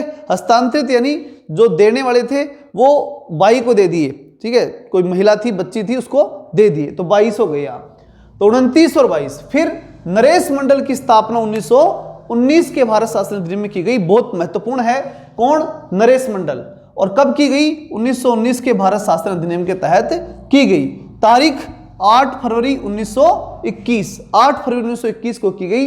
दिल्ली में 121 राजा उस समय उपस्थित थे और उन सब राजाओं को मिलाकर के नरेश मंडल की स्थापना की गई और इसका अध्यक्ष जिसे बनाया गया वायसराय को। उस समय जो वायसराय थे उन्हें अध्यक्ष बनाया गया। फिर बात आती है 1935 के केंद्रीय विधानसभा। 1935 के अंदर जो केंद्रीय विधानसभा बनी थी उसमें जो सदस्य संख्या थी वो कितनी थी? तो विधानसभा के अंदर तो कितनी बढ़ाकर कर दी गई? 375 कर दी गई, ठीक है। और राज्य परिषद में कितनी कर दी गई? 260 कर दी गई। मतलब 1935 के भारत शासन अधिनियम में बहुत अधिक संख्या बढ़ा करके स्थापित की गई। 375 तो किसमें? विधानसभा में, यानी विधानमंडल जिसे बोलेंगे उस समय की लोकसभा, और राज्य परिषद 260। ये किसकी बात कर रहा हूं मैं? 1935 की। और 1919 का मैंने जब 1919 पढ़ाया था ना, उस समय संख्या बता दी थी आपको। फिर आती है 1935 के अंदर शक्तियों के विभाजन की जब हम बात करते हैं तो शक्तियां उस समय 3 भागों में बढ़ चुकी थी, संघ सूची, राज्य सूची और समवर्ती सूची। इसमें से कितने विषय थे? जब 1935 का भारत शासन अधिनियम था उस समय कितने विषय उसमें सम्मिलित थे, यह आपको ध्यान रखना है। संघ सूची में 59 विषय, राज्य सूची में 54 विषय और समवर्ती में 36 विषय, ठीक है। 2 बार बोलोगे याद हो जाएगा, 59, 54, 36, 59, 54, 36। मतलब देखो यहां ऐसे याद रख सकते हो, 29 थे ना यहाँ ये विषय, और यहाँ 59, मतलब दोनों के अंदर ही एक एक कम पड़ रहा था। वहां 30 में एक कम था, यहाँ 60 में एक कम है, ठीक है, ऐसे ध्यान रखना। राज्य सूची 54 और 36, राज्य सूची में कितने विषय थे? यहाँ 54 थे, और समवर्ती में कितने थे? 36 विषय थे। अब चलते अपन आगे। जब हम ये बात करते हैं कि 1935 का भारत शासन अधिनियम जो था, उस अधिनियम के बारे में विभिन्न विचारकों ने क्या कहा, तो देखते हैं कि दास्ता का घोषणा पत्र तो किसने कहा और बिना इंजन की गाड़ी किसने कही। तो ये दोनों फैक्ट किसके संबंधित है? नेहरू जी ने कही थी। क्या? 1935 के भारत शासन अधिनियम को दास्ता का घोषणा पत्र और बिना इंजन की गाड़ी किसने कहा था? नेहरू जी ने कहा था। दूसरी बात, पूर्ण रूप से सड़ी हुई जो अधिनियम जो है, पूर्ण रूप से सड़ा हुआ अधिनियम बोल सकते हैं इसे, ये किसने कहा? जिन्ना ने कहा। फिर उसके बाद थोपा गया अधिनियम किसने कहा था? मदन मोहन मालवीय जी ने। मतलब मोहन यानी भगवान कृष्ण ने कहा कि थोपी हुई चीज नहीं चलेगी। थोपा हुआ अधिनियम 1900 जो मदन मोहन मालवीय ने कहा। पुराने द्वैध शासन से भी बुरा, मतलब जो प्रांतों में द्वैध शासन था उससे बुरा हो गया 1935 वाला, ये किसने कहा? राजगोपालाचारी। मतलब यहां पर राजगोपाल, मतलब जब गोपाल राज करने लगे उसके बाद उन्होंने क्या कहा कि पुराना द्वैध शासन ही बढ़िया था, ठीक है, पुराने वाला सिस्टम वही बढ़िया था। फिर अविश्वास का प्रतीक किसने कहा था? 1935 के भारत शासन अधिनियम को अविश्वास का प्रतीक एटली ने कहा था। ऐसे अविश्वास, ऐसे एटली, दोनों ए से स्टार्ट होंगे, ए और ए। फिर रचनात्मक राजनीतिक विचार कूपलैंड ने कहा था। रचनात्मक विचार किसने कहा था? कूपलैंड ने। अब देखते हैं अपन भारतीय संविधान के अंदर अंबेडकर की भूमिका। ध्यान रखना, सिलेबस में पॉइंट इतना दे रखा है, भारतीय संविधान में अंबेडकर की भूमिका। मैंने पिछले पेपर्स को भी देखा, सिर्फ एक ही प्रश्न बार बार पूछा गया, क्या कि अंबेडकर के बारे में, चाहे वो पीटीआई की एग्जाम हो, चाहे वो सेकंड ग्रेड की एग्जाम हो, चाहे वो संस्कृत सेकंड ग्रेड की एग्जाम हो, सब में ही एक ही प्रश्न पूछा गया, वो ये कि प्रारूप समिति के अध्यक्ष कौन थे? डॉक्टर भीमराव अंबेडकर। क्योंकि संविधान सभा में केवल उनकी ही भूमिका थी। और चूंकि जो टॉपिक दे रखा ना अपना, वो इतना ही दे रखा है, क्या? संविधान के अंदर अंबेडकर की भूमिका, यानी संविधान निर्माण में या संविधान सभा के अंदर अंबेडकर की भूमिका, इतना से दे रखा है। लेकिन फिर भी मैंने अधिकतम और प्रयास किए, 2-3 प्रश्न और संभावित थे वो लिए। यहां पर अंबेडकर की जीवनी याद नहीं करनी। बहुत से विद्यार्थी पूरी किताब के अंदर लगे और बहुत सी किताबों में छाप भी दिया। कभी कभार कोई प्रश्न इधर उधर आ जाए, इसका मतलब ये नहीं होता है कि वो जो है सिलेबस के लिए सही है या फिर हमारे लिए सही है। नौकरी लगती है, जो प्रश्न आपको पढ़ने हैं सिलेबस के अकॉर्डिंग वो सारे आपको तैयार हों और वो सारे सही हों, ये जरूरी है। ऐसा है प्रत्याशित प्रश्न आ जाए कोई कि जो प्रश्न आया और आकर के ही वो चला गया और उसमें आप लगे कि भाई ये प्रश्न नहीं लाता नौकरी, ऐसा नहीं होता। एक दो प्रश्न पक्के ऐसे होते हैं जो आपने पहली बार पढ़े होते हैं, तो ऐसे तो कुछ भी आ सकता है, ठीक है ना। तो चलिए यहां हम देखेंगे भारतीय संविधान में अंबेडकर की भूमिका। भारत का मार्टिन लूथर, अंबेडकर को क्या कहा गया? भारत का मार्टिन लूथर कहा गया, आधुनिक मनु कहा गया, संविधान निर्माता और जनक कहा गया। तीनों का एक ही कारण था, क्या? संविधान निर्माता होना। ये सारे नाम उनको इसलिए दिए गए कि उन्होंने संविधान निर्माता थे। मार्टिन लूथर किंग अमेरिका में इसी प्रकार का व्यक्ति था, बहुत प्रसिद्ध था। फिर आधुनिक मनु, यानी जिस प्रकार से पहले जिन नियमों से हमारा देश चला करता था मनुस्मृति के माध्यम से, वैसे ही चूंकि ये संविधान के माध्यम से देश चलेगा, इसलिए आधुनिक क्या हो गई है? मनु। संविधान निर्माता और जनक निश्चित रूप से निर्माता थे ही, ऐसा माना जाता। हालांकि एक व्यक्ति का योगदान नहीं कह सकते, बहुत से लोग, पूरी संविधान सभा थी, एक ही व्यक्ति करता तो फिर संविधान सभा क्या करती, लेकिन इनका योगदान इसलिए ज्यादा है कि उन्होंने पूरी प्रारूप समिति की अध्यक्षता की थी। फिर बात करते हैं हिंदू समाज का लिंकन भी, यानी हिंदू समाज के अंदर इन्होंने सुधार खूब किए, इसलिए इन्हें हिंदू समाज का लिंकन भी कहा जाता है। ये इनको कुछ उपाधियां प्राप्त थी या उपनाम उनको प्राप्त थे। अब हम देखें आगे कि संविधान सभा में प्रतिनिधित्व, संविधान सभा के अंदर इनका किस प्रकार से प्रतिनिधित्व था। तो देखिए सबसे पहले जब संविधान सभा की स्थापना हुई थी ना, उस समय तो ये बंगाल से आए थे। ध्यान रखना, बहुत महत्वपूर्ण, मेरे अकॉर्डिंग यही आएगा आपकी बार, वेरी इंपॉर्टेंट, ये ध्यान रखना, क्योंकि ये नहीं आया और तो आ रहे हैं बराबर, ये आना चाहिए क्योंकि साधारण सा प्रश्न है। एक ही बार आया है, बंगाल वाला ही पूछा है, शायद बंबई का पूछा है, लेकिन अब की बार क्या पूछेगा? बंगाल वाला, और बाकी ये प्रश्न पूछा नहीं गया। यही सबसे इंपॉर्टेंट प्रश्न मुझे लग रहा है। इसलिए संविधान सभा की स्थापना के समय पश्चिम बंगाल से आए थे, जब संविधान सभा स्थापित हुई। और जब भारत का विभाजन हो गया था, पार्टीशन हो गया था भारत का, उसके बाद जब वापस से नई संविधान सभा बनी थी, उस समय बंबई प्रांत से आए थे। कहां से आए थे ये? बंबई प्रांत से। इसलिए दोनों ध्यान रखना, पश्चिम बंगाल से कब आए थे और बंबई से कब आए थे। पहले पश्चिम बंगाल से, बाद में बंबई से निर्वाचित होकर आए थे। संविधान सभा की स्थापना के समय पश्चिम बंगाल से और भारत के विभाजन के बाद बंबई से। आगे चलते हैं, प्रारूप समिति के सदस्य कब चुने गए? 24 अगस्त 1947। तो अगस्त 1947 तो याद ही नहीं करनी, ये तो वो महीना है जो भारत के लिए स्वर्णिम है। इस दिन हम आज़ाद हुए थे और सारे काम इसी दिन होने थे, तो इसलिए अगस्त 1947 तो याद रह जाएगा। और 24 घंटे ये व्यक्ति काम करता था, मतलब अंबेडकर 24 घंटे काम करते थे, इसलिए 24 से याद रख लेना। 24 अगस्त 1947 को अंबेडकर प्रारूप समिति के सदस्य बने थे। और फिर बाद में उनको क्या चुन लिया गया? सदस्य बनने के बाद इन्हें अध्यक्ष भी चुन लिया गया। फिर बात आती है भारत पाकिस्तान के बीच जब जनसंख्या की अदला बदली हो रही थी। मैंने बताया ना, पार्टीशन के समय ये थे, प्रमुख भूमिका इनकी पार्टीशन के समय ही थी, तो उसी समय ये वापस से चुन के भी आए थे। तो उस समय इन्होंने कहा था कि जब पूरी पार्टीशन हो रहा है तो पूरी जनसंख्या की अदला बदली होनी चाहिए, मतलब यहाँ के पूरे मुसलमान पाकिस्तान जाने चाहिए और वहाँ के पूरे हिंदुस्तान आने चाहिए, तब शांति रहेगी, अन्यथा फिर गड़बड़ रहने की संभावना है। और ये बात बिल्कुल सही भी रही। आज भी जम्मू कश्मीर में जो विवाद है वो उसी का परिणाम है, या फिर जो भी तनाव आदि रहते हैं वो अंबेडकर के दृष्टिकोण से। हम ये नहीं कहते कि आज चले जाना चाहिए, अब तो जो है वो बेस्ट है, जैसा है हमारा देश जिन विविधताओं से है, ठीक है, लेकिन उस समय अंबेडकर की जो भूमिका थी, लेकिन उस समय अंबेडकर ने जो चाहा था वो यही था कि पार्टीशन ही हो रहा है तो फिर पूरा पूरा होना चाहिए, उसमें किसी प्रकार का वो नहीं होना चाहिए, ऐसा उनका मानना था। तो ये पुस्तक उन्होंने किस पुस्तक में बात लिखी थी? Partition and the parties, Pakistan and partition of India. Pakistan बना और किससे? इंडिया की पार्टीशन से। तो Pakistan and partition of India, ये किताब कब लिखी थी उन्होंने? 1940 के अंदर ये पुस्तक उन्होंने लिखी थी। फिर बात आती है स्वतंत्र भारत के मंत्रिमंडल के अंदर इन्हें, यानी 1947 में जब भारत स्वतंत्र हुआ था, उस समय जो पहला मंत्रिमंडल बना था, उस मंत्रिमंडल में ये प्रथम विधि मंत्री यानी कानून मंत्री बनाए गए थे।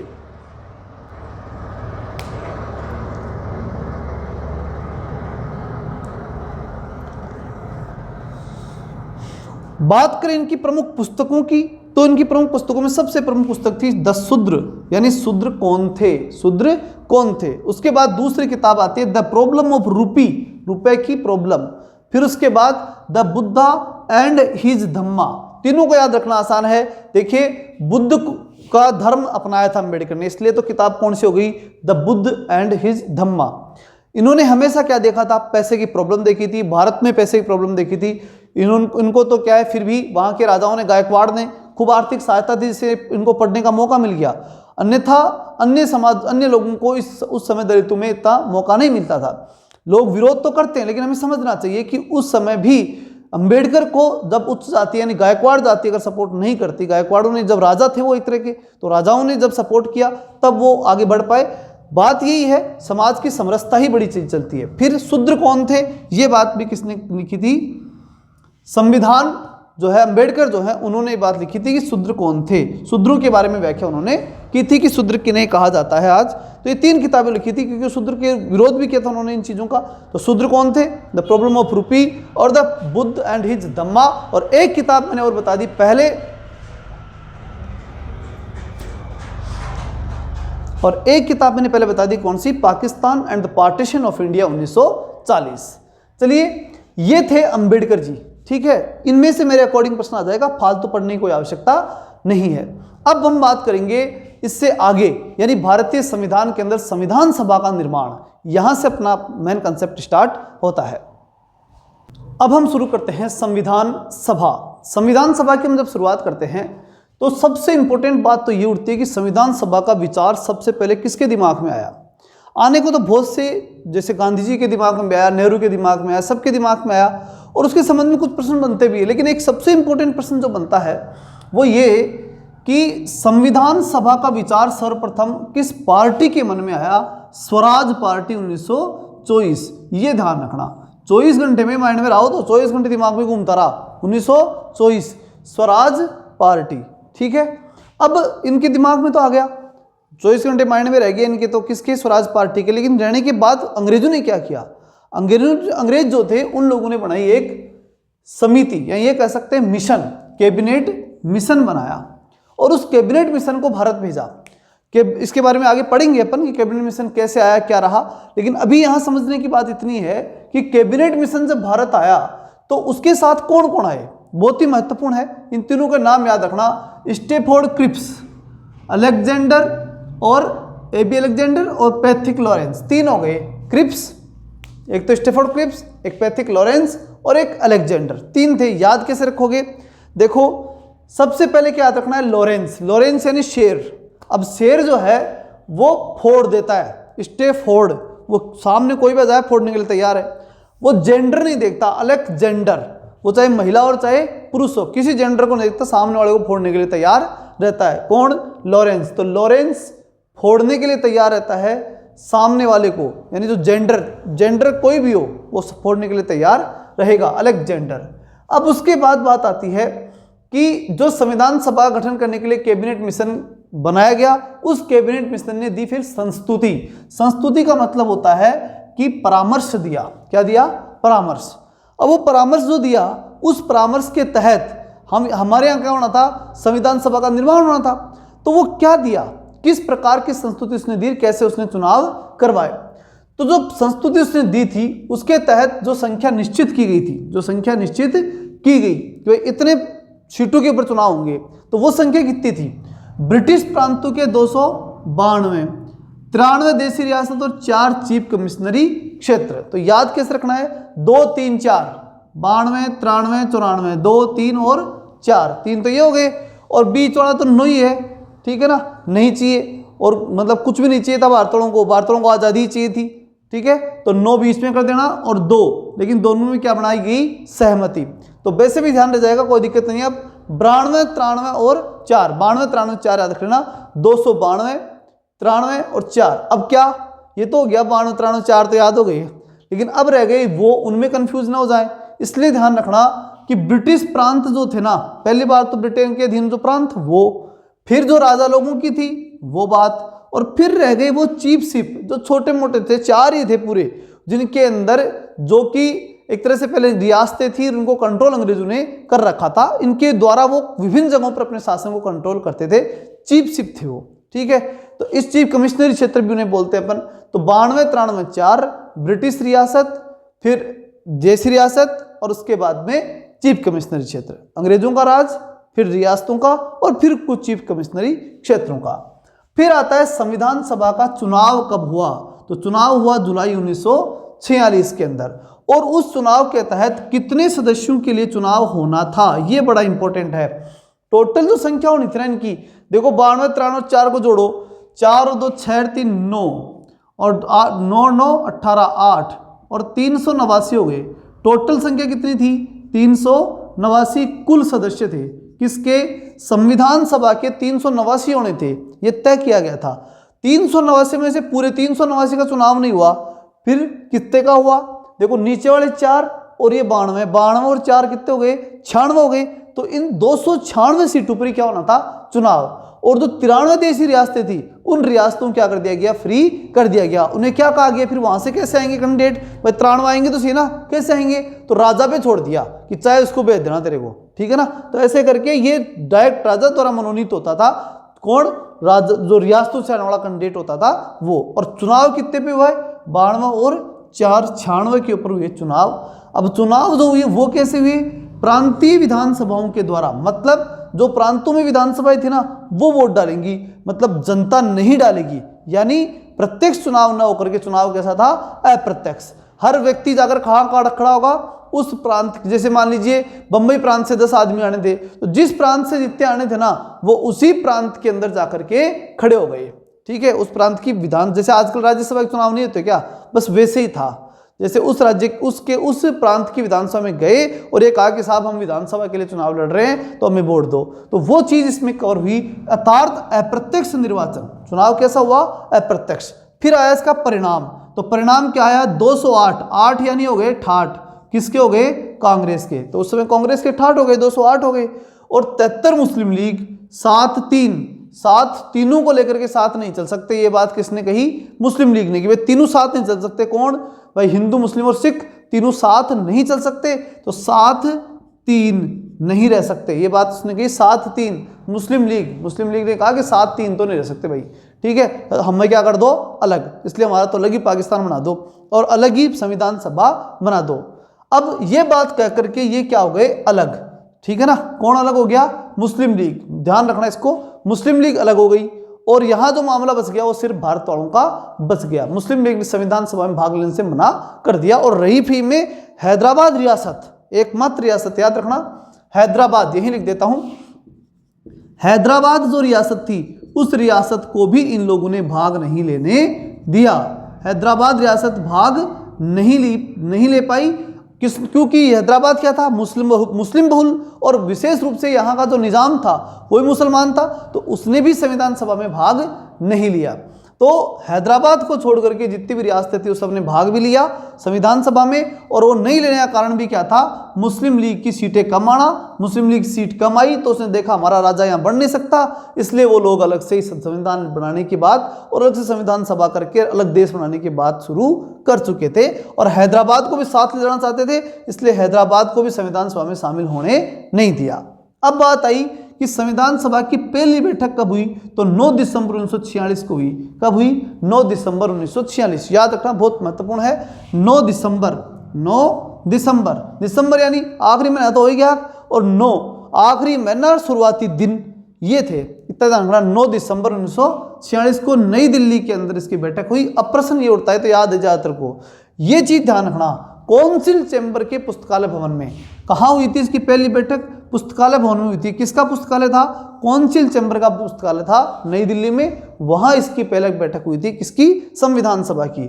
मुस्लिम लीग के द्वारा बहिष्कार कर दिया गया, ये बात मैंने भी बताई, मुस्लिम लीग ने इसे बहिष्कार किया, संविधान सभा में नहीं गए और नहीं किसको जाने दिया, किसको, हैदराबाद को जाने भी नहीं दिया।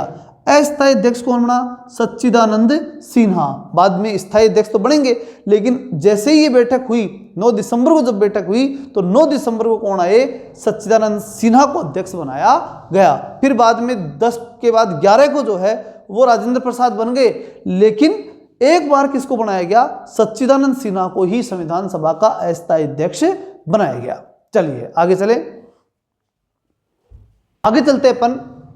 प्रांतों या देशी रियासतों का प्रतिनिधित्व जनसंख्या के अनुपात में, यानी संविधान सभा में जो प्रतिनिधित्व दिया गया था वो प्रतिनिधित्व बड़ा इंटरेस्टिंग था, जनसंख्या के अनुपात में था, अलग अलग वर्गों में बांट कर था, लेकिन अनुपात ही ध्यान रखा गया कि जनसंख्या का होना चाहिए, ज़्यादा जनसंख्या है तो ज़्यादा दो, कम जनसंख्या तो अनुपात कम दो।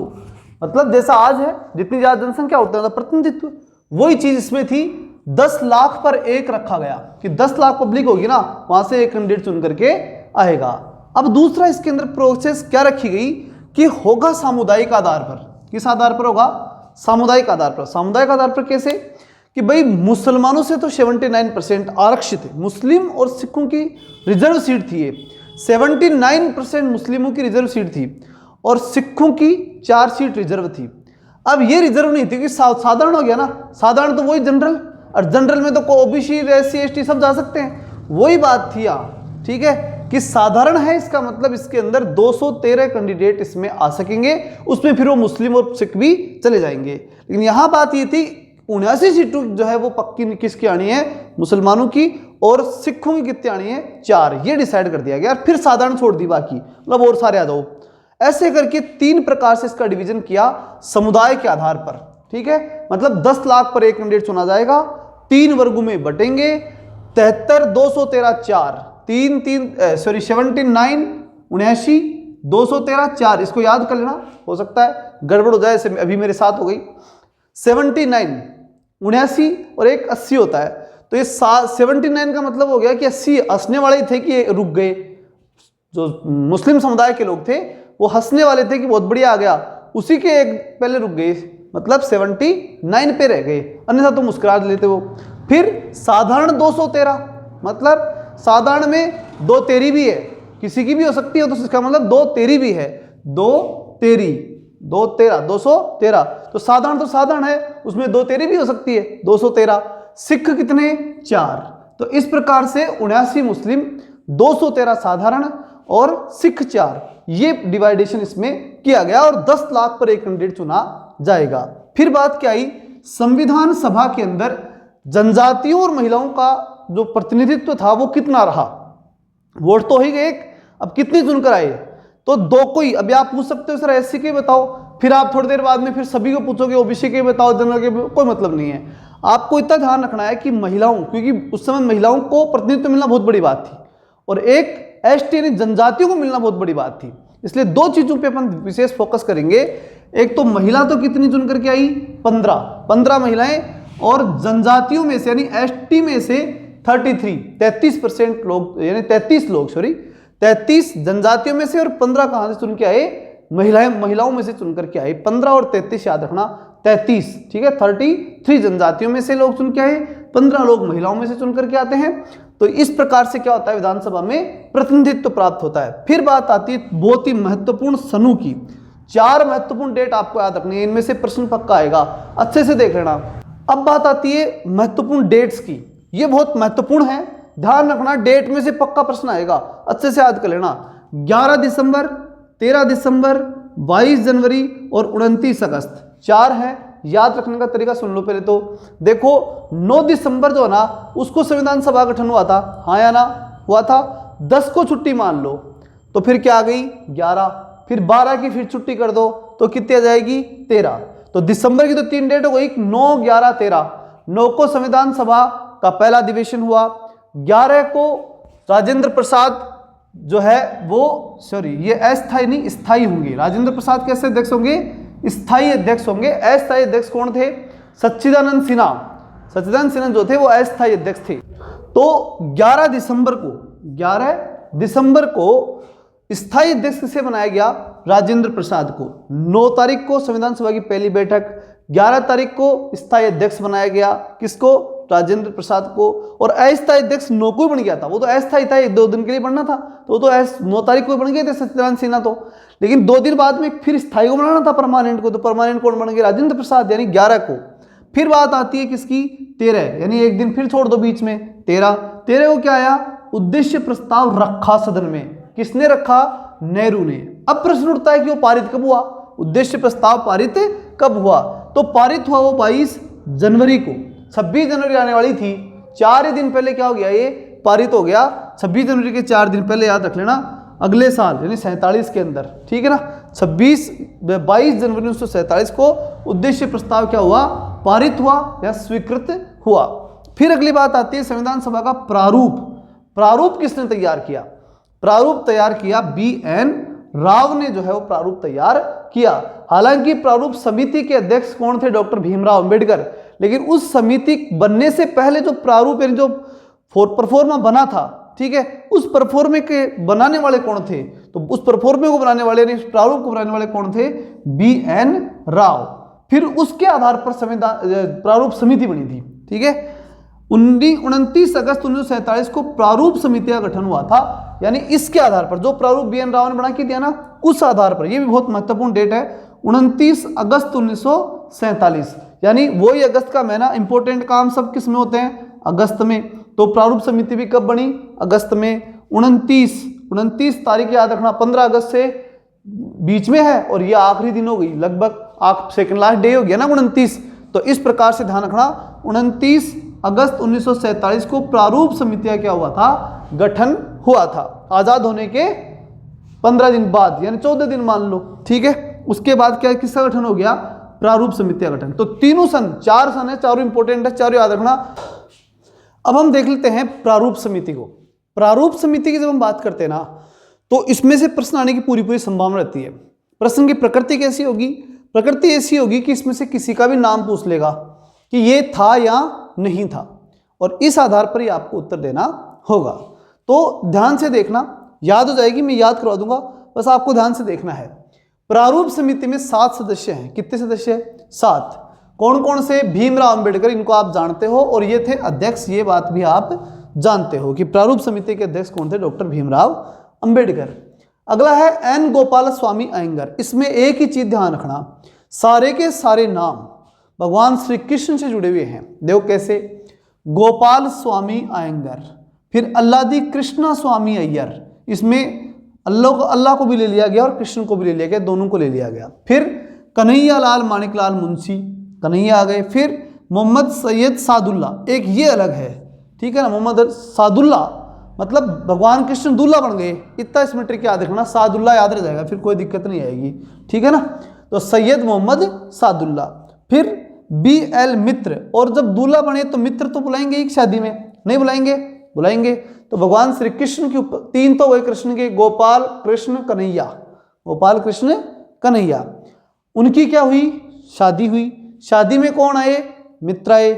मित्र जो थे वो भी कैसे थे? माधव की तरह ही थे।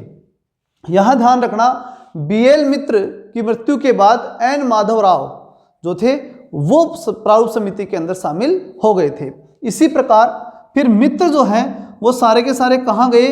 खेतान, खेत में गए घूमने के लिए, या सुबह सुबह उस समय की स्थितियाँ ऐसी थी कि सुबह सुबह फ्रेश होने के लिए भी कहा जाते थे, खेत में जाते थे, तो खेत में गए।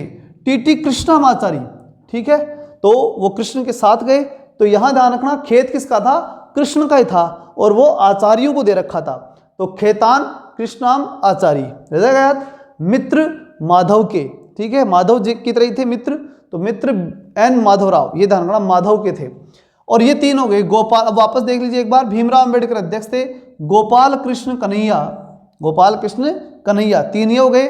उनकी क्या थी? शादी। उनके क्या है? मित्र, किसके? माधव के, माधव और याद रख लेना। फिर DP खेतान और कृष्णामाचारी, खेत किसका? कृष्ण का। तो कुल मिलाकर के ज्यादातर मामला किसका है? भगवान श्री कृष्ण का। शब्द ऐसे दिखाई देंगे ऑप्शन में, तो घबराओगे नहीं, ऑटोमेटिक सही उत्तर कर दोगे, बिल्कुल पूरे कॉन्फिडेंस से जाना, ठीक है ना।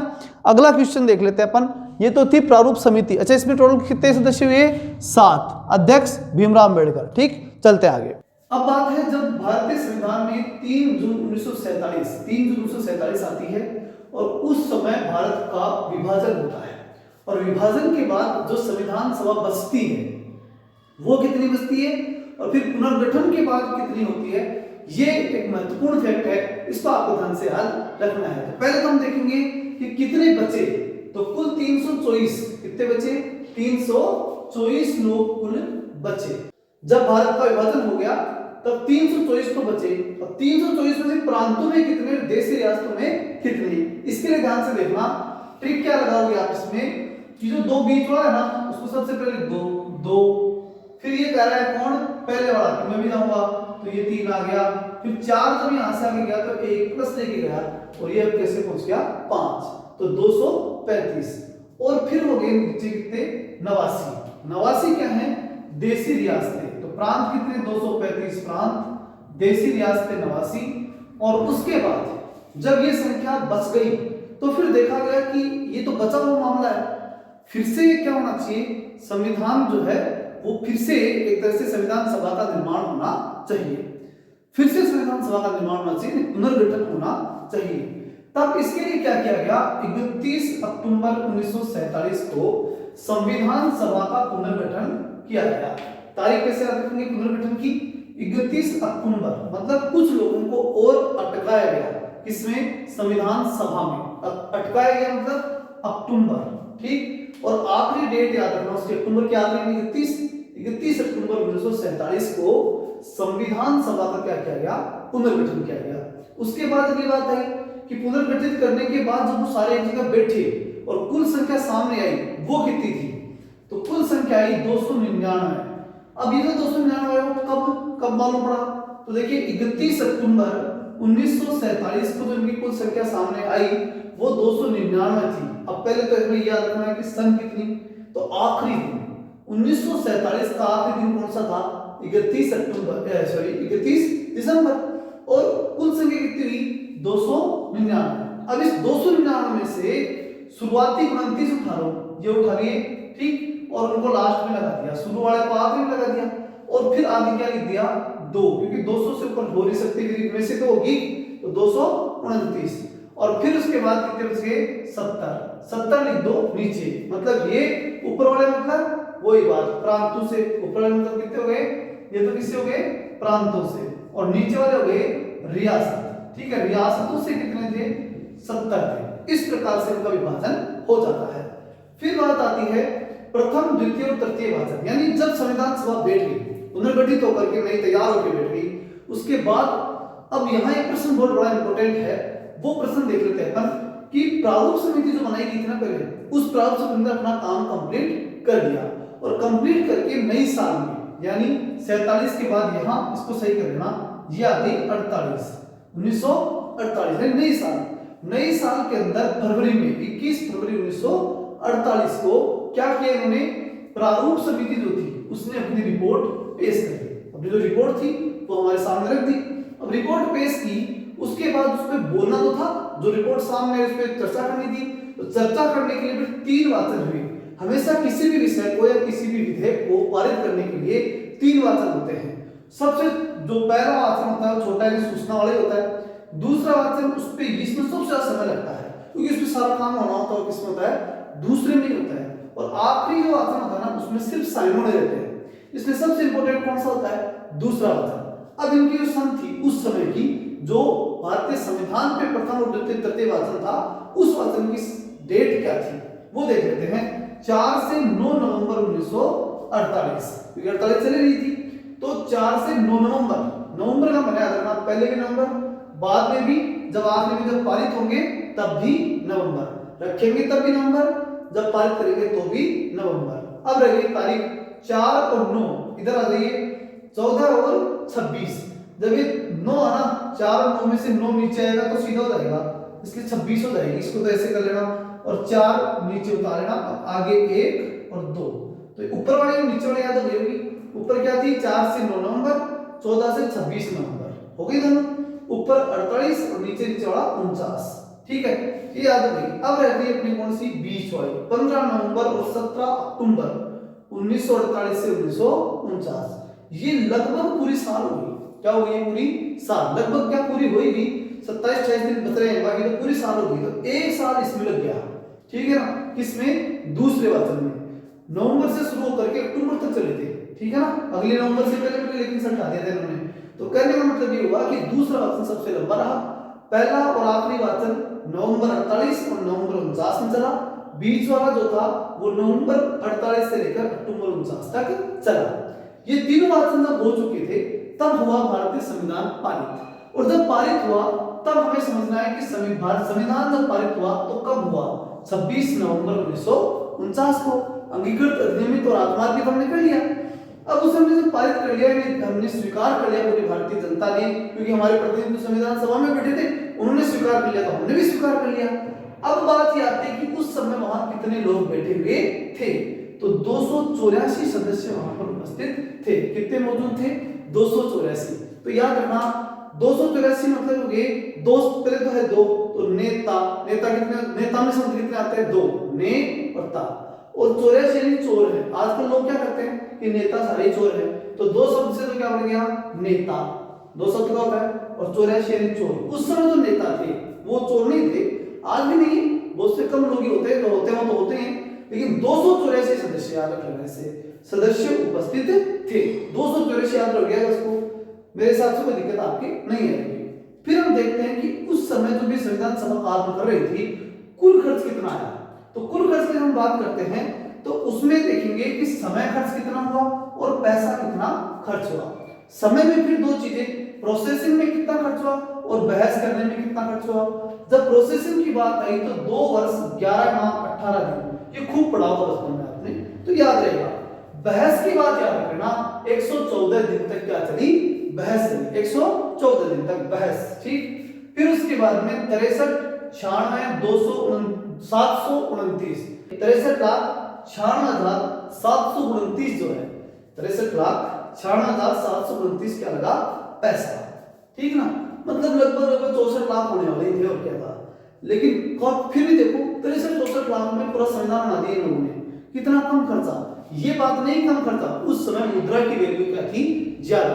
आज मुद्रा की वैल्यू बढ़ गई, लेकिन जो भी था कम में सल्टा दिए, अच्छी बात है, कम में कंप्लीट उन्होंने कर दिया। चलिए आगे चलते हैं।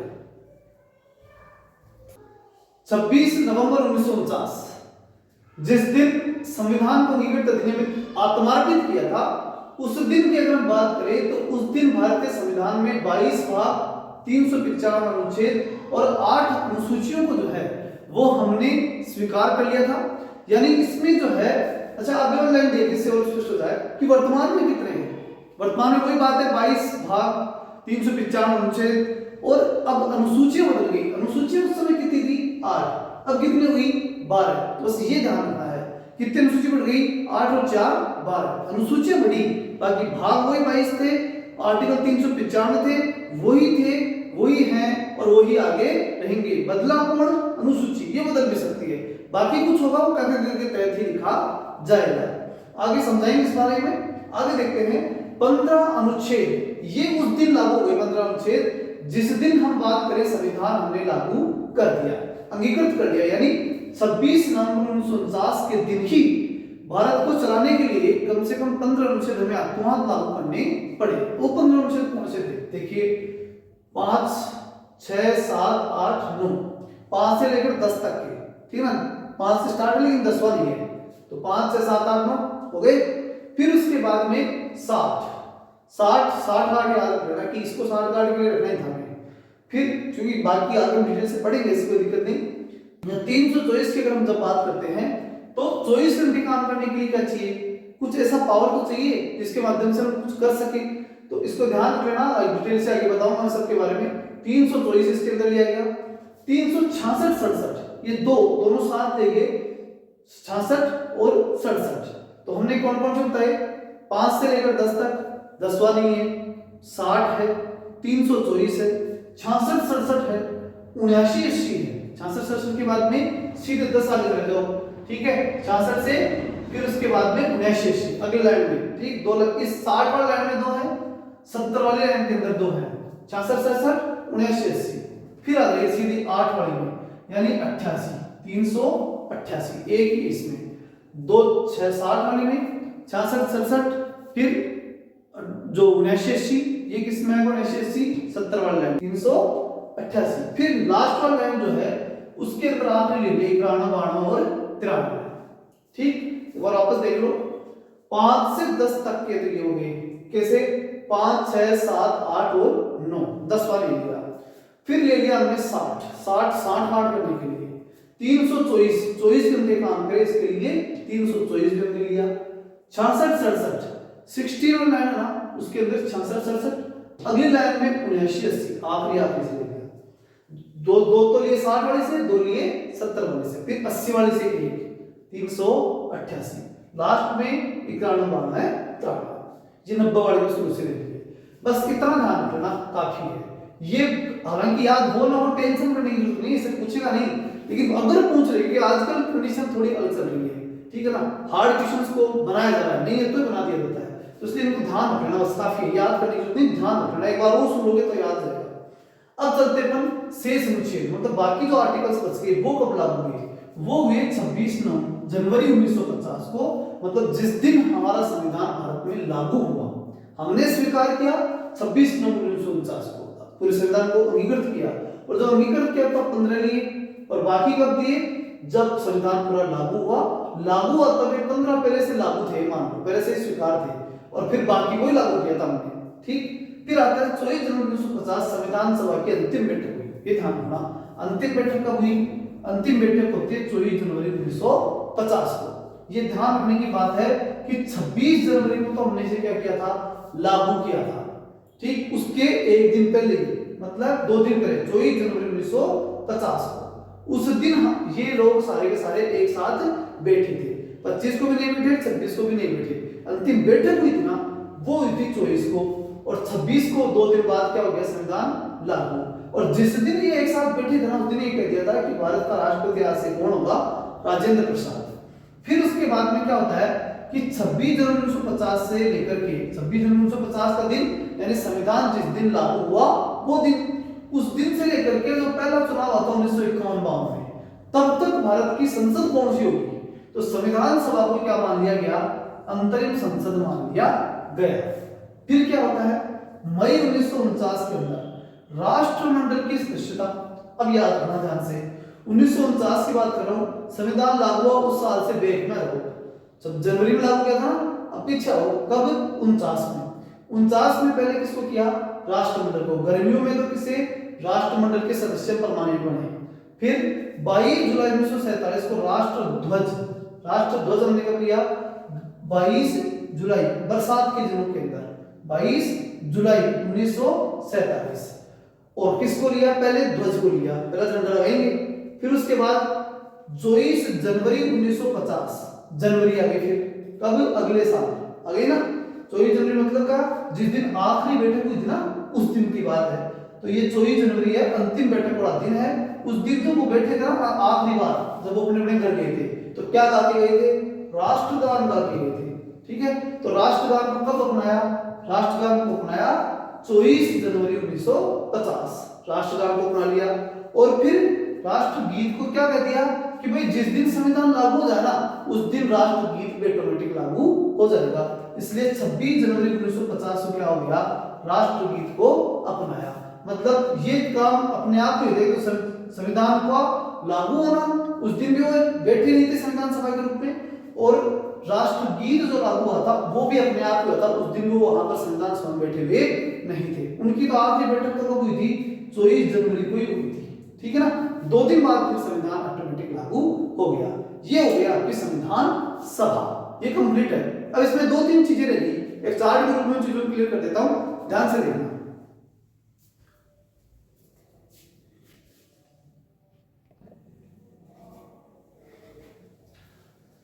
अब हम देख लेते हैं संविधान की प्रमुख समितियां और साथ ही साथ उनके अध्यक्ष, और साथ ही हम देखेंगे भारतीय संविधान में महिलाएं कौन कौन सी थी वो। ये एक महत्वपूर्ण प्रश्न रिपीटेड हो रहे हैं इस समय, तो उनको भी देखना बहुत जरूरी है। चलिए देखते हैं। संचालन समिति, डॉक्टर राजेंद्र प्रसाद। देखिए राजेंद्र प्रसाद क्या थे, उस समय संविधान सभा के अध्यक्ष भी थे, फिर राष्ट्रपति बने, तो कहने का मतलब क्या थी, संचालन समिति, यानी देश संविधान को संचालन करने वाली जो समिति थी उसके अध्यक्ष कौन थे, राजेंद्र प्रसाद। दूसरी बात, संघीय संविधान समिति। इस संघीय संविधान समिति मतलब हो गया कि पूरे भारत के लिए जो संविधान बना रही है वह समिति, वो क्या कर रही, संघ संविधान समिति, और उसके अध्यक्ष कौन थे, नेहरू। फिर आती है प्रांतीय संविधान समिति। प्रांतीय संविधान समिति की बात करें तो उसमें आएंगे पटेल, सरदार वल्लभ भाई पटेल का नाम किसमें आता है, प्रांतीय संविधान समिति में। उसके बाद प्रारूप समिति, प्रारूप समिति कौन थे, अंबेडकर, ये सबको आता है। इसको ध्यान रखना, संघ यानी केंद्र के मामले कौन देखेगा, नेहरू। प्रांत यानी राज्यों के मामले कौन देख रहे थे, पटेल। अंबेडकर का हो गया। फिर संघ शक्ति समिति, कौन सी शक्ति समिति? संघीय। फिर केंद्र में आएगा तो फिर वो कौन आएंगे? नेहरू आएंगे। फिर उसके बाद मौलिक अधिकार और अल्पसंख्यक, चूंकि विभिन्न राज्यों के अंदर अल्पसंख्यक फैले हुए थे, उनको कंट्रोल करना था, उनको सही सेट करना था, और मौलिक अधिकार जो है, मौलिक अधिकार उनको उपलब्ध करवाने थे, वो किसके हाथ में थे? पटेल के हाथ। क्योंकि प्रांत का और जो नीचे का स्तर का जो मामला था ना, वो सारा किनको समझाया गया था? पटेल को, सरदार वल्लभ भाई पटेल को। राष्ट्रध्वज कौन बनाने वाले थे? जो अध्यक्ष होगा वही पहनाएगा। तो राष्ट्रध्वज समिति के अध्यक्ष कौन है? राजेंद्र प्रसाद। फिर उसके बाद मौलिक अधिकार उप समिति, मौलिक अधिकारों की उप समिति की अगर हम बात करें तो इसमें आएंगे जेबी कृपलानी। कृपलानी का नाम जो है वो मौलिक अधिकार उप समिति। अब आप पूछ सकते हैं कि सर यहाँ मौलिक अधिकार और अल्पसंख्यक की समिति आपने बताई पटेल, तो ये क्या उप समिति का हाथ से आ गई? तो देखिए पटेल पूरे भारत के अंदर अपना काम देख रहे थे। संभव था कि वो कंट्रोल नहीं कर पाए, गृह मंत्री थे उस समय गृह मंत्री थे और उनको पूरे देश को संभालना था, बड़े लीडर्स में थे, समय उतना उनके पास था नहीं। तो दो सहायक लीडर इनको दिए गए जो थे मौलिक अधिकार और की उप समिति के संबंध में, और फिर एक अल्पसंख्यक उप समिति। ये दोनों जो हैं यहां से लेकर के इनको दो अलग अलग व्यक्तियों को संभाल दिए गए। पहले मौलिक अधिकार कृपलानी, तो मौलिक अधिकारों की हमारे ऊपर क्या हो रखी है? कृपा हो रखी है, इसलिए ये उप समिति तो किसकी हो गई? मौलिक अधिकारों की। फिर हुई अल्पसंख्यक की उप समिति। अल्पसंख्यक उप समिति कौन सी? मुखर्जी। अल्पसंख्यकों के ऊपर हमेशा मुखर होकर के काम करे वो कौन? एच.सी. मुखर्जी। ठीक, अल्पसंख्यक उप समिति के संबंध में थे।